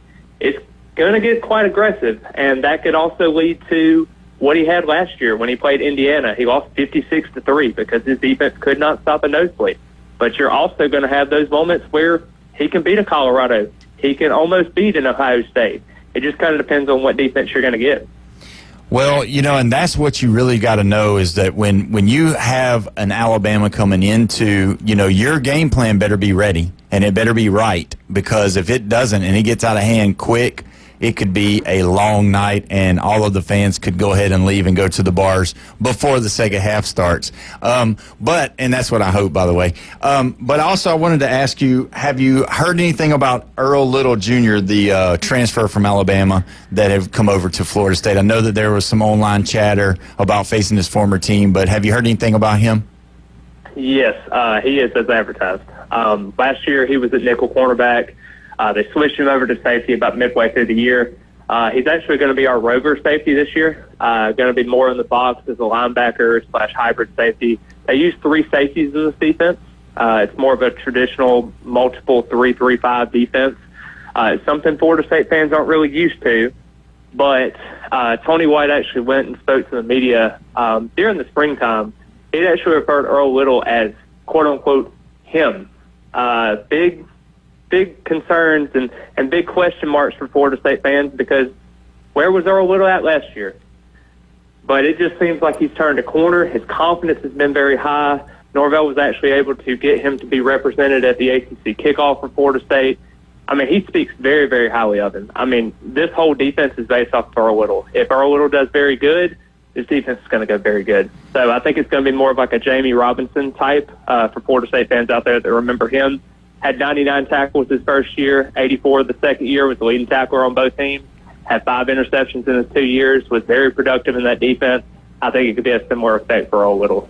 Yeah, and see, that's what I'd heard. I'd heard Earl Little was as advertised. I heard that he was a man out there. And so, when you go into, when you see those guys leave, and it's happened several times being an Alabama fan, you'd see those guys leave and they go and they be successful, and man, you just hate it. It's even like last year seeing Caleb Downs out there with that ugly scarlet and gray just on his uniform. It just made me sick, just knowing that, we had him the year before and he was so good and how great of an athlete he was. So, yeah, there's a little part of me that, doesn't love the fact that Earl Little's there, but man, you can only applaud somebody when they're wanting to go do something, maybe a better decision or a better place for them. But I was just wondering if you had gotten any, if you had saw any of him, of his clips or what he was doing, because he is an absolute stud for sure. And when we come back, we're going to be going into some pick'em on Florida State Seminoles as they go into this tough ACC schedule. We'll be back here with the Afternoon Underdogs, 104.3 ESPN Northwest Florida. Call in now. This is Touchstone service. The Red 70 studio line is open. Demonstrate how to make a call with your dial telephone. 850-215-6290. Weather in the Panhandle never stops. Turn to 104.3 ESPN Northwest Florida. This is Joanna with your latest forecast. Up to the minute weather reports all day long. A chance of thunderstorms and moderate rain. In-depth storm coverage. Winter Storm Enzo. And breaking weather as it happens. Hurricane Helene. ESPN Northwest Florida. We do have a tropical storm warning. Rely on it. This is Joanna with ESPN Northwest Florida with your Tuesday's weather. Tonight there will be a light breeze out of the south, a mixture of mostly clear skies and a chance of thunderstorms, and 81. A likelihood of thunderstorms and mostly sunshine tomorrow morning, about the same at 90. In the afternoon and evening, a chance of thunderstorms and sunny and a high of 90, about the same at 89 Thursday, and we'll have sunshine and possible thunderstorms. This forecast is brought to you by Earthworks of Northwest Florida. Thank you for listening to ESPN Northwest Florida. Rely on it. Cold, creamy, and gourmet. Milkshake Factory is now open at Breakfast Point Marketplace near Publix next to First Watch. Unbelievably delicious handcrafted milkshakes and chocolates like the famous chocolate bark. Try the mouth-watering chocolate-dipped strawberry shake. Family-friendly fun and unforgettable shakes await. Milkshake Factory now open at Breakfast Point Marketplace near Publix next to First Watch on Back Beach. Milkshake Factory. Tired of flipping through channels and finding nothing good? Introducing Scorpion TV. Over 5,000 live streaming channels. Catch every game of the season with over 100 sports networks, including ESPN, ESPN Plus, the NFL Network, and Red Zone. Even pay-per-view events. Watch 400 local network channels from Panama City and most markets throughout the country. Fox, ABC, CBS, and NBC. It's more than sports. Scorpion TV offers premium movie channels like HBO, Cinemax, Stars, 200 plus entertainment and news networks, or watch thousands of movies on demand, all for just $45 a month when you use the ESPN NW promo code at checkout. Watch on up to 5 devices at the same time. Perfect for sharing with family and friends. Scorpion TV gives you everything you want for less. Cut the cord, not the fun. To score Scorpion TV, go to ESPNPC.com and click on the Scorpion TV logo. Don't forget our promo code ESPN NW. Transmitting from the CBC Construction Studio. God, guns, and wrestling. It's the Afternoon Underdogs. on ESPN Northwest Florida. Welcome back. You're listening to the Afternoon Underdogs here at 104.3 ESPN Northwest Florida, your CBC Construction Studio, your Red 70s phone line, 850-215-6290. We are here talking Alabama, Florida State. We've got Taylor from Chop Chat talking with us. We've got the outsider, LSU, Jeff, here with us. And we've been talking a lot about the way that this game is going to unfold, and we're the smartest people in the room because we're the only people in the room. So the fact of the matter is that we're going to know what's going to happen. We're going to be able to call these games just like we see them. But, on a serious note, I believe that for this year's Florida State team, we've been talking about them, we've been looking at them, we've been analyzing them, we've been listening to Taylor telling us what they're supposed to look like this year, and obviously you just got to get out there on the field and do it.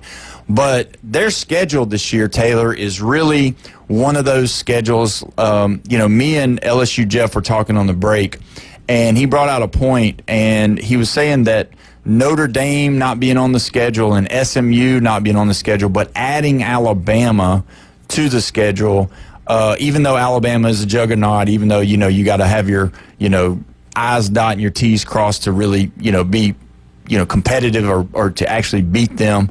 Actually, this year's schedule, seems a little bit easier than last year. What do you think about that? Yeah, it's definitely a daunting task. Obviously, last year with the SMU game, kind of got out of control in the second half, and then I think me, you, and Jeff could actually go out there and play against Notre Dame with that effort that they had last year. Very glad I didn't travel to South Bend to see that, but it definitely is quite a bit of a load compared to last year.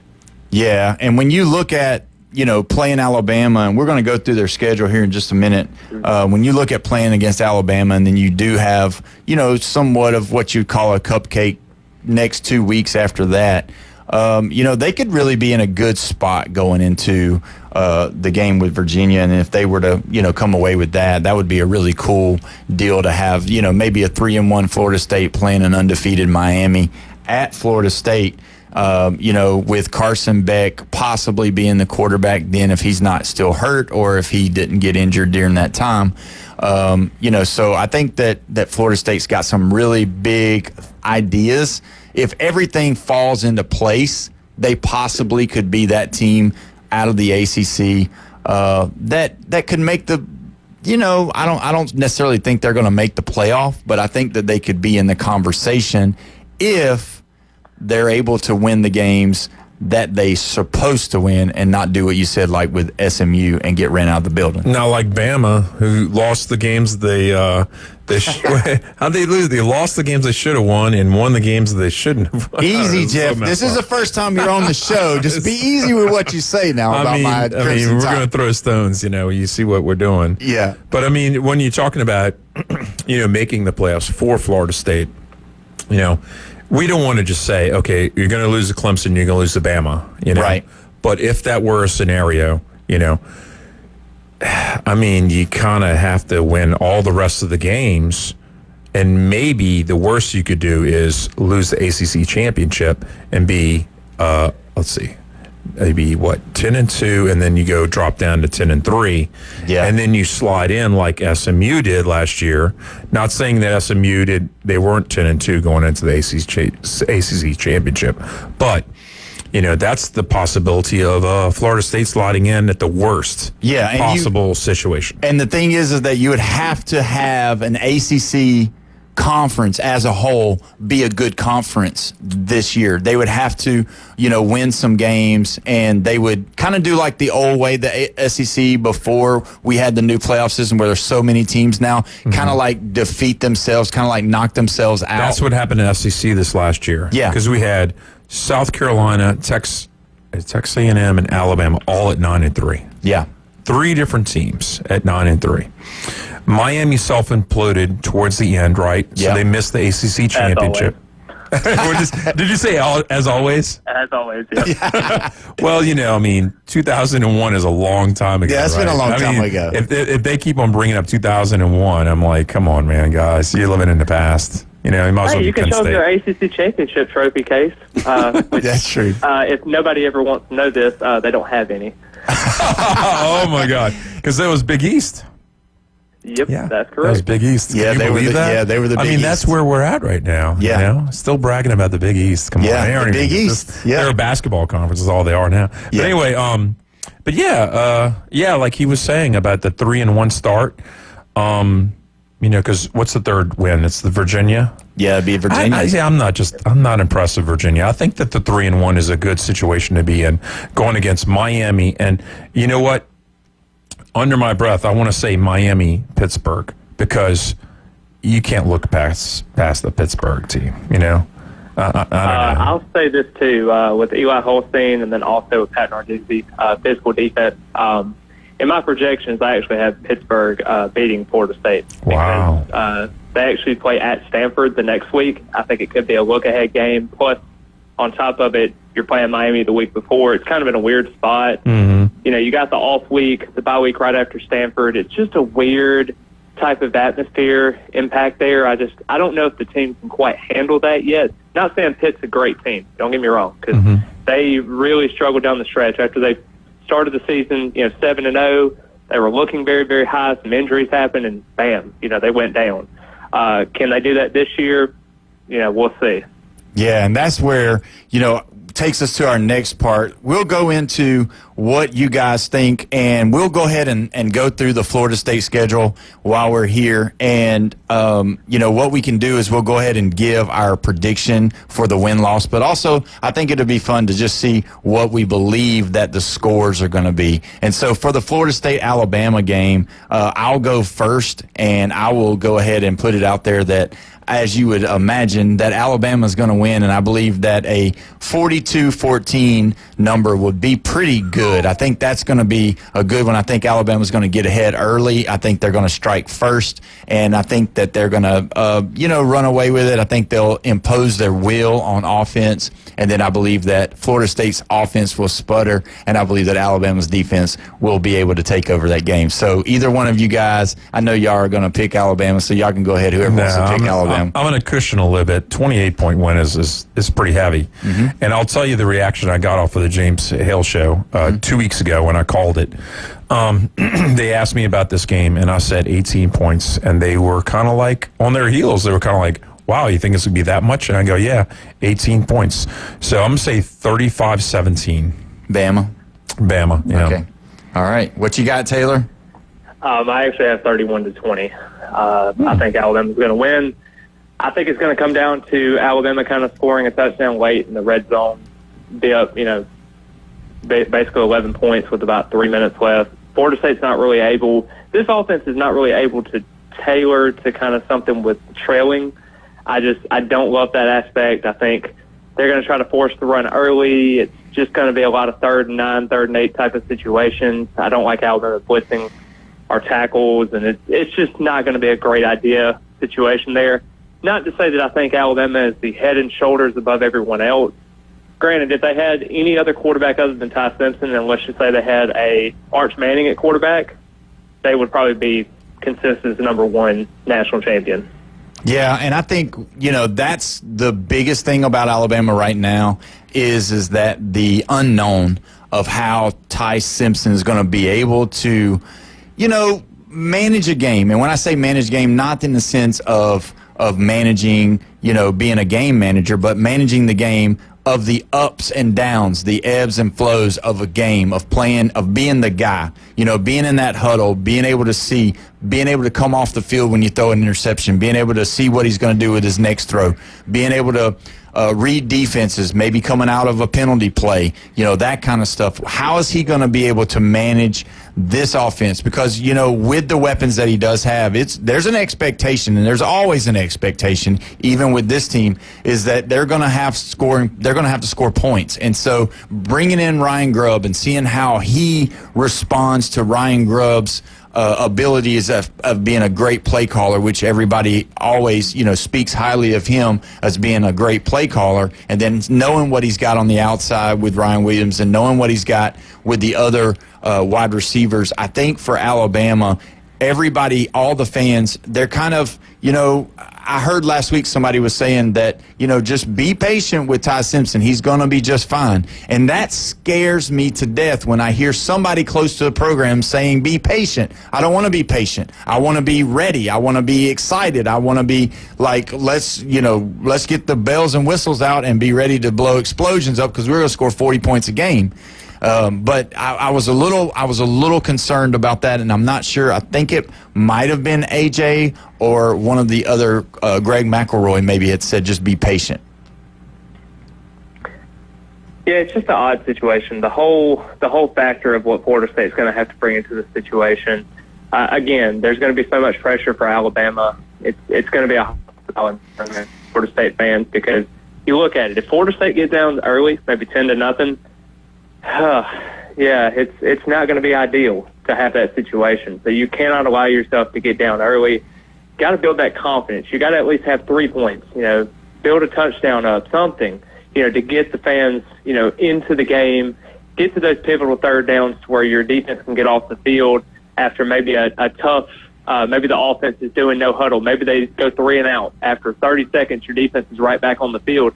You have to give your defense a little bit more time to figure some stuff out and game plan a little bit more. And if Ty Simpson sees that, regardless of it being his first road start or not, he's going to light that up all day long. See, I never was sold on DJ. I saw him at Clemson, and I was like, trash. And then I saw him go to the West Coast, and I was like, okay, whatever. And then when Florida State got him, I was like, really? You got to try that guy? That was your old nemesis at Clemson, And I was like, I never was sold on him. So I think Florida State's going to move the ball a lot better than it did last year. And then actually what I'm worried about is I think that Florida State can keep it within range, but I'm worried about the third quarter. And I'm talking about like a strip sack or an interception. If Alabama gets that, that's where the divide's going to happen to where they're going to get more than a 2-touchdown lead, and then that's going to be the buffer zone where I'm not saying that DeBoer is going to kind of sit on it a little bit, but he's not going to take any type of risks. To endanger them losing. I will say that Dabo Swinney at Clemson, he does a really good job with his program. Not to say this is the Clemson show, but Dabo does a really good job with the middle 8, talking about the last 4 minutes of the second quarter into the first 4 minutes of the third quarter. That is a big difference. If you're able to score before the half, come out, let's just say you get a turnover on defense and you score right away, and that's 2 straight touchdowns back-to-back, that is brutal for somebody to deal with, especially a team that wants to show emotion. You're seeing the Castellanos comments, and you're wanting him to play very effective. I just hope this doesn't turn into him playing for himself too much and trying to do too much for his team and just trying to force the issue when it's not there. Yeah, and I think that's where Alabama, imposing their will on that defensive front, I believe that's where the key is going to be. And then also taking the fans out of the game as early as possible because it's going to be loud there. Oh, yeah. It's going to be really loud there. They're excited. It's a sellout crowd. You said the cheapest ticket was about $313. So this is how the years changed. Last year, now, I was looking at games to go to in Tallahassee, and the highest price ticket last year was the Gators. And in this year, it's the third highest in price because the Bama game's the highest, and then Miami Hurricanes game is the second highest. Yeah. Of course, last year, the Miami Hurricanes game was what? In Coral Gables, right? So it's a little bit different situation, but you can definitely get a free ticket over there. Nobody ever. It's so big, though. Man, it's so crazy that's big. Changed. Because 20 years ago we would never talk about it like that. They've had winning. Not winning streaks. They've had sellout streaks in the Orange Bowl back in the days, and then everything. But yeah, you know what? There was one thought that came across my mind that Bama and Florida State are similar in one thing, that they can win with different quarterbacks. Yeah. I don't think Clemson can win a national title unless they have a Deshaun Watson or a Trevor Lawrence. And this guy, Klubnik, No, I'm sorry. No, I mean, like, I could see them going 10-2. Yeah. Maybe 11-1. It just depends upon, that schedule and then go into the ACC championship. But they're not even a gimme for the ACC championship. Because look at it. Last year, we were looking at Miami. I wasn't looking at Pittsburgh too much, but I was looking at Miami saying Miami, SMU. That's what I thought was going to happen. Everybody did, I think, especially going into the season because everybody knew that Cam Ward was coming and they knew that he was going to be special because he did play really well at Washington State. And obviously we know that that's a different competition level, but still at the end of the day, he was a good quarterback. And obviously he showed it being the first pick of the draft going to the Titans. But I agree with you on Club Nick, but I also think that, it's going to be one of those type of deals for Florida State to be able to right this ship is going to have to go through that quarterback, and he's going to have to really set the standard for them and let the playmakers play and be able to be that guy that leads them in the locker room and gives them this confidence that he has to make it to where they believe in themselves. Because, coming out of a year like they did last year, there wasn't a lot of confidence coming out, and I believe that everybody as a Florida State fan, from the ones that I've talked to, having the confidence back in Tallahassee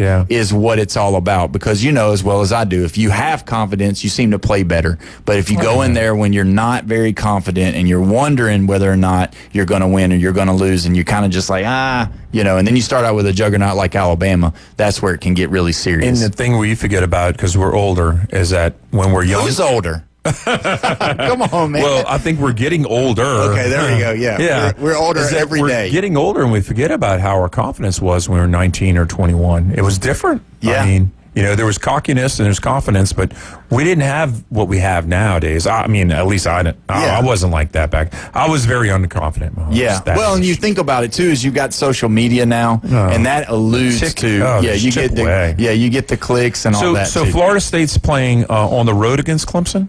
I believe so. That's correct. I do believe that's probably one game on the schedule that I can say is probably an automatic loss. I mean, here's the thing about it. That's one of the most electrifying things that could happen to a fan base. If they win at Clemson, that would just turn the whole season around. It would flip it completely around. Yeah, it would. Do you want to refer to the 2013 game with Jameis Winston going down to Death Valley and beating them 51-14? I mean, that would be something. A massive beatdown, top 5 opponents, and you just went in there and just demolished. Yeah, you smacked them for sure. Well, we're going to go ahead and take a break, and when we come back, we're going to discuss a little bit of that, and then we're going to bring up some of the things about some of the Clemson players that is getting a little bit of clicks on the internet. We'll be right back. 104.3 ESPN Northwest Florida.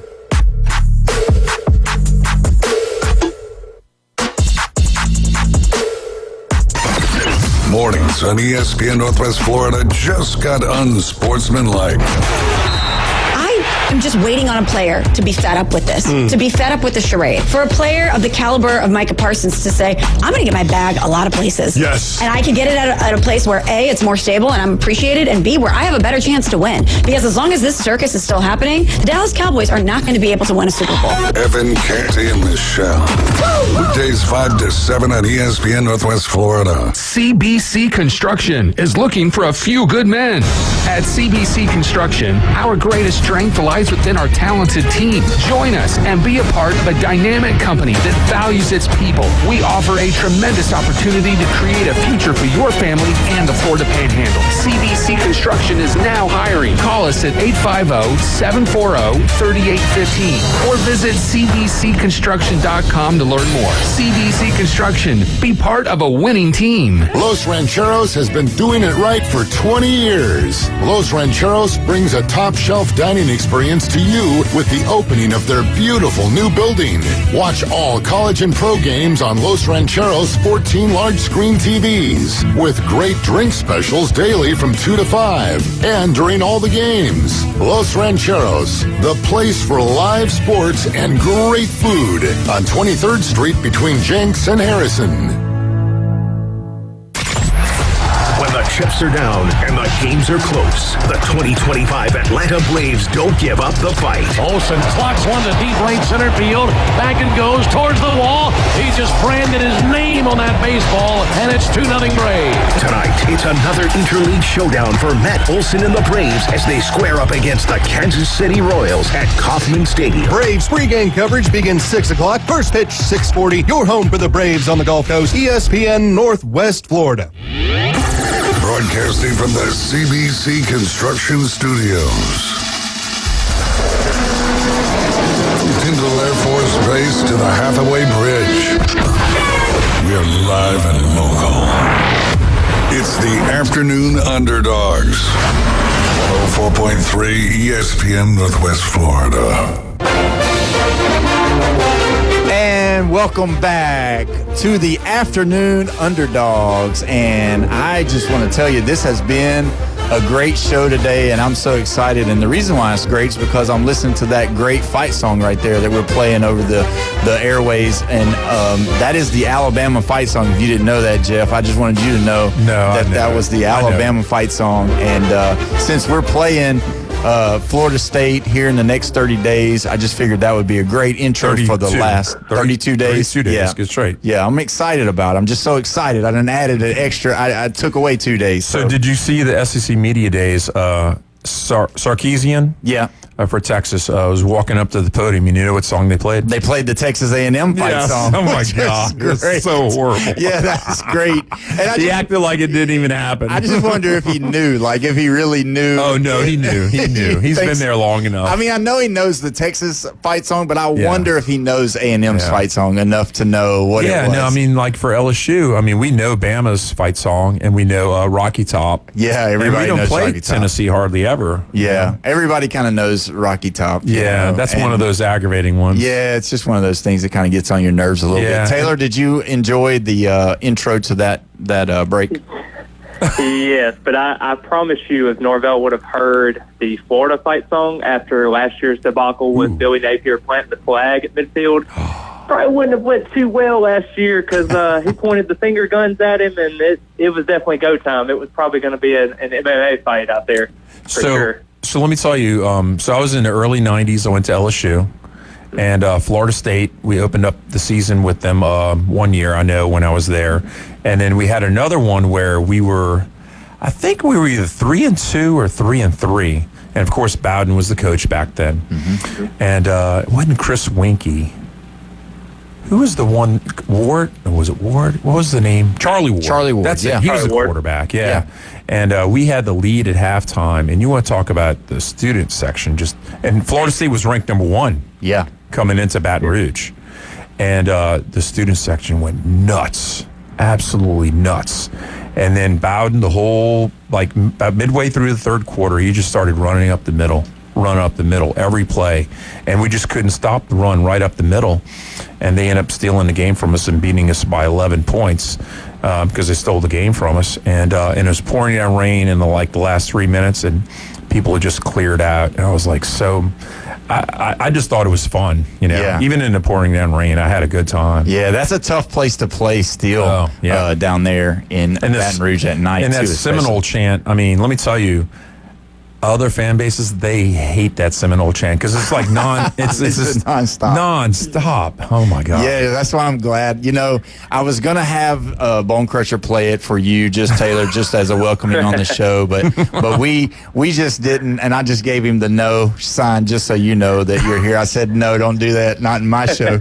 But it is one of those things that we have that and that for me that's what makes college sports good, is that you have that kind of stuff, because if we didn't have college sports, you wouldn't know the fight song to these places. And so it's really cool to learn them and know them. And, they're all distinctive, or not all distinctive, but some of them are really distinctive, and we all kind of know them when we hear them. I think like Notre Dame and Michigan, they kind of sound similar. Yeah, I think so, but I don't really, I don't know. And I'm not a big Notre Dame or Michigan fan either. I don't despise them like I do Ohio State. Hey, Taylor, says Doak Campbell, right? As the stadium? Yes, that's correct. Is there anything that you new about the new changes that they've done? Personally, I don't like them at all. Oh my God!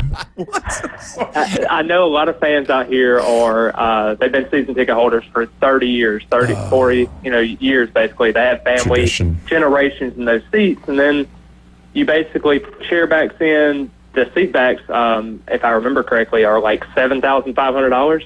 Yeah, I mean it's pretty hefty, and they added kind of a club seating at the bottom, like field level. It's almost like a soccer stadium environment down there. I don't even know how you can even be able to see behind the players. I don't know. It seems like a lot of Champions Club type of thing that they did before, where a lot of people are kind of in the air conditioning and there's not a lot of people in the seats, but it's sold out. It just looks weird. The whole perspective looks weird. I mean, obviously, I'm going to sit on the bleacher and I'll stand up and do whatever I need to do. I don't care if I have a chair back or not, but I understand comfortability. I understand the limitations that people have, and you need to make it handicap accessible. I understand that, but it's just not my favorite perspective, I guess you could say, with the whole thing. And you know what it's all about. It's all about that mighty, mighty green dollar, and that's what's going to bring it in, when you bring that kind of stuff in. And also you got to think that stadium is all brick, so you're probably not going to get a lot of airflow. So that stage on that field is going to be hot. Real quick, before we get out of here for the day, we want to go through, obviously, everybody believes that Florida State's going to beat Kent State. I believe that. And then also East Texas A&M, they're going to beat them. Now, what do you guys feel about Virginia, real quick? Taylor, loss or a win with Virginia? I think win, even though Virginia has a veteran team. I think Florida State's too much. What do you think, Jeff? I think it's a win. I think with it being at Virginia, I think Florida State could possibly win the game, but I think it's going to be one of those things where it could come down to the last second. But just because you guys, I don't want you guys mad at me, I'm going to say Florida State too. That's a basketball school, and I've been to Charlottesville before. Yeah, so it's not that great of a stadium. No, they're not football mad crazy up there. Okay, well then we'll just go with that. Okay, now the next one, the big one, Miami, Florida State at Florida State. Probably going to be a nighttime game. Is to be determined just because of seeing where both of them are coming out. But it could be a good night game over in Tallahassee. What do y'all think? I mean, Carson Beck is built of glass. His arm injury is not the greatest in the world right now. Norvell wants to get some get back on Mario Cristobal, especially on the recruiting front. Florida State gets a huge home win. Wow. What do you think, Jeff? I think Miami's going to take them. Yeah. I think it's going to be too easy in the beginning of the season. I think Carson Beck is a above average quarterback. Yeah. In college, I think he's probably going to be a third rounder in the NFL draft because I think he's going to be coming out after this year. Yeah. And then I think it's just going to be too much. And I think that there's a good chance that Carson Beck might get injured towards the end of the season. I hope it doesn't happen. And it's not that I'm a Hurricanes fan. Trust me, I'm not. Yeah. But, so I think Florida State drops the 3-2 right there, and then you go Pittsburgh next week. Pittsburgh, yep. So what do you think about Pittsburgh? We'll let you go ahead and pick that one first. So this game is in Florida. That's at Tallahassee. State, yeah. I think this is the pivotal game of the year. Okay. I think it's the pivotal game. And actually, if I were to buy a ticket to any game in Tallahassee, that's the game actually Miami, then the Pittsburgh game. Yeah. Those are the two I would like to go see up there. So you think Florida State's going to beat them? I think it's all turnovers in this game. I think it's whoever gets the most turnovers is the one who's going to walk away with it. I'm going to say Pittsburgh. All right. What do you say, Taylor? I definitely agree with your sentiments, even though I really don't want to. I think this is a game where Florida State's going to look ahead. Just too much pressure going on there. Potentially a good win against Miami, and then you turn around and play a physical Pittsburgh team. It just doesn't spell success for them so far. Yeah, see, that's what I was thinking too. And, if they do win the Pittsburgh game, it'll take us to our next game, which is going to be at Stanford at 9:30 p.m. And if you don't think jet lag is real, it is. It is real when it comes to football. So I'm going to say they beat Pittsburgh at home, but then I'm saying they're going to throw an upset at Stanford. They're going to lose at Stanford at 9:30 on that night game because of the jet lag from the airplane. What do you think, Taylor? Stanford did lose 8 starters on the offensive side of the ball and 7 on the defensive side of the ball.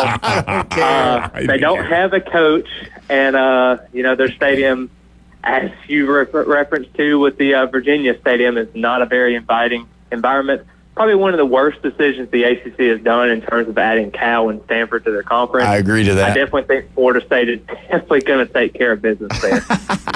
Okay, what about Wake Forest? That'll be the next week. It's a messy team. A lot of transfers. Their coach is out. They had to get another coach in there. It just seems like a lot that's going on at Wake Forest. They're not really the consistent program you had before, the mesh system, the confusion that Florida State's always had playing against them. It just doesn't seem like a disaster spelled kind of figure there, because I think Florida State's going to be able to get the job done. Yeah, I think Wake Forest is not going to be up to par at this point in the season. I think they're going to go ahead and be kind of zoned out or whatever, so I think that Florida State beats them at home on that one. Yeah, I got, after that Pittsburgh loss, I think, Florida State at 3-3, they're going to win back-to-back versus Stanford and Wake Forest, and then they got to go at Clemson. Yeah. What do you think about Clemson? That's the one, right, you said? Yeah, that's an automatic loss in my opinion. I like Klubnik. I think he's got some decent weapons around him. But this defense has about 8 NFL draft picks that are really, really good, and they're probably going to have about 8 or 9 first-round picks on that team. Oof. That's tough. That's what ESPN.com's been saying. Yeah, they've been saying that about them. So I think they're going to be good. I also think, though, that Klubnik's one of those guys, though, that he can lose a game for you because, like you said earlier, I'm not a big fan at all. But I could see a point to where, because I do think they've got, I can't remember, I'm just drawing a blank on them, their backup. I'm thinking that their backup is a 5-star or something. And it seems like I read somewhere a while back that he's going to be fighting for, being the backup or whatever. And I'm curious to see if Klubnik comes out there and doesn't do as well as they're trying to say, because they already got him projected to go in the first round. And I'm like, he's not first-round talent, not to me, not for the NFL. But anyway, I think Clemson gets them there as well. And then you got Virginia Tech in Tallahassee. What do you think about that one? I will say this. Kyron Drones made some very crazy comments earlier last year, or actually year before last when we played him in the 2023 season. Said that Doak Campbell Stadium was nothing, no environment whatsoever, and we went out and beat them 39-17. I think it's going to be a similar result there. I don't think Brent Pry is doing a very good job there. I think he's going to end up getting beat again in Florida State, and Florida State's going to continue to win. Yeah, I think so, too. I think they'll beat Virginia Tech, don't you, Jeff? Yeah, if this game was in Blacksburg, I'd call it the other way. But I think, what they go. I had them 5-4 going in there. So that makes them 6-4. They're bowl eligible with that win. Yeah. All right, and we'll move on to North Carolina State. At North Carolina State, that'll be a 7 o'clock kickoff. What do you think about that one, Taylor? Interesting tidbit. Florida State is 2-8 in the last 10 matchups at Raleigh. Yeah, it's tough. I hate that environment. I absolutely hate it. I've been there twice. I never want to go again, but I'm probably going to convince myself to go a third time. I do think Florida State's going to get their revenge. I do not like C.J. Bailey at quarterback. I don't think he's that good. I don't think they have a lot of great weapons around them. I think this team is a little bit overrated. And then also Dave Doran has had a couple bad years in a row at NC State. I think it continues against Florida State and he gets the loss. Yeah, I think North Carolina State, at this point where I'm at right now, will beat Florida State, obviously, in the year. Depending on how how they play, whether or not they are going to be a good team for the year. I just think that North Carolina State, like you said, the 2-8 record, and then I just feel like that's a hard place to play. I think Florida State loses that one. We got about a minute before we getting off the air here, but we got Florida State. I think they're going to be one of the surprise teams in the SEC this year, so I think that's going to be a hard sell to beat them, even though, with the riffraff between Napier and, him last year. So what do you think about that one, Taylor, before we go? Yeah, Tate Rodemaker beat them in 2023 when Jordan Travis went down with his injury on the road. Had a pivotal win there, but I don't think Florida State's going to get the job done here, even though Lagway's made a glass. Yeah, I think he's probably going to be just fine after that one. Taylor, I want to tell you thank you for coming on, and we will be talking to you next Tuesday. We'll be doing some more of this talking. We appreciate you being on with us, and I hope you had a good time with us today on the Afternoon Underdogs. And Jeff, Thank you, man. I appreciate it. First time being with you. Yeah. I don't call you LSU Jeff. I just call you Jeff if that's okay going forward. That's fine. But you've been listening to the Afternoon Underdogs here on 104.3 ESPN Northwest Florida.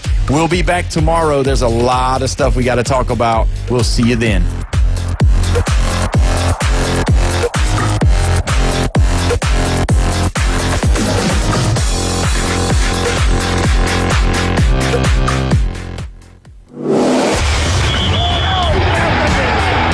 The game going with ESPN Northwest Florida.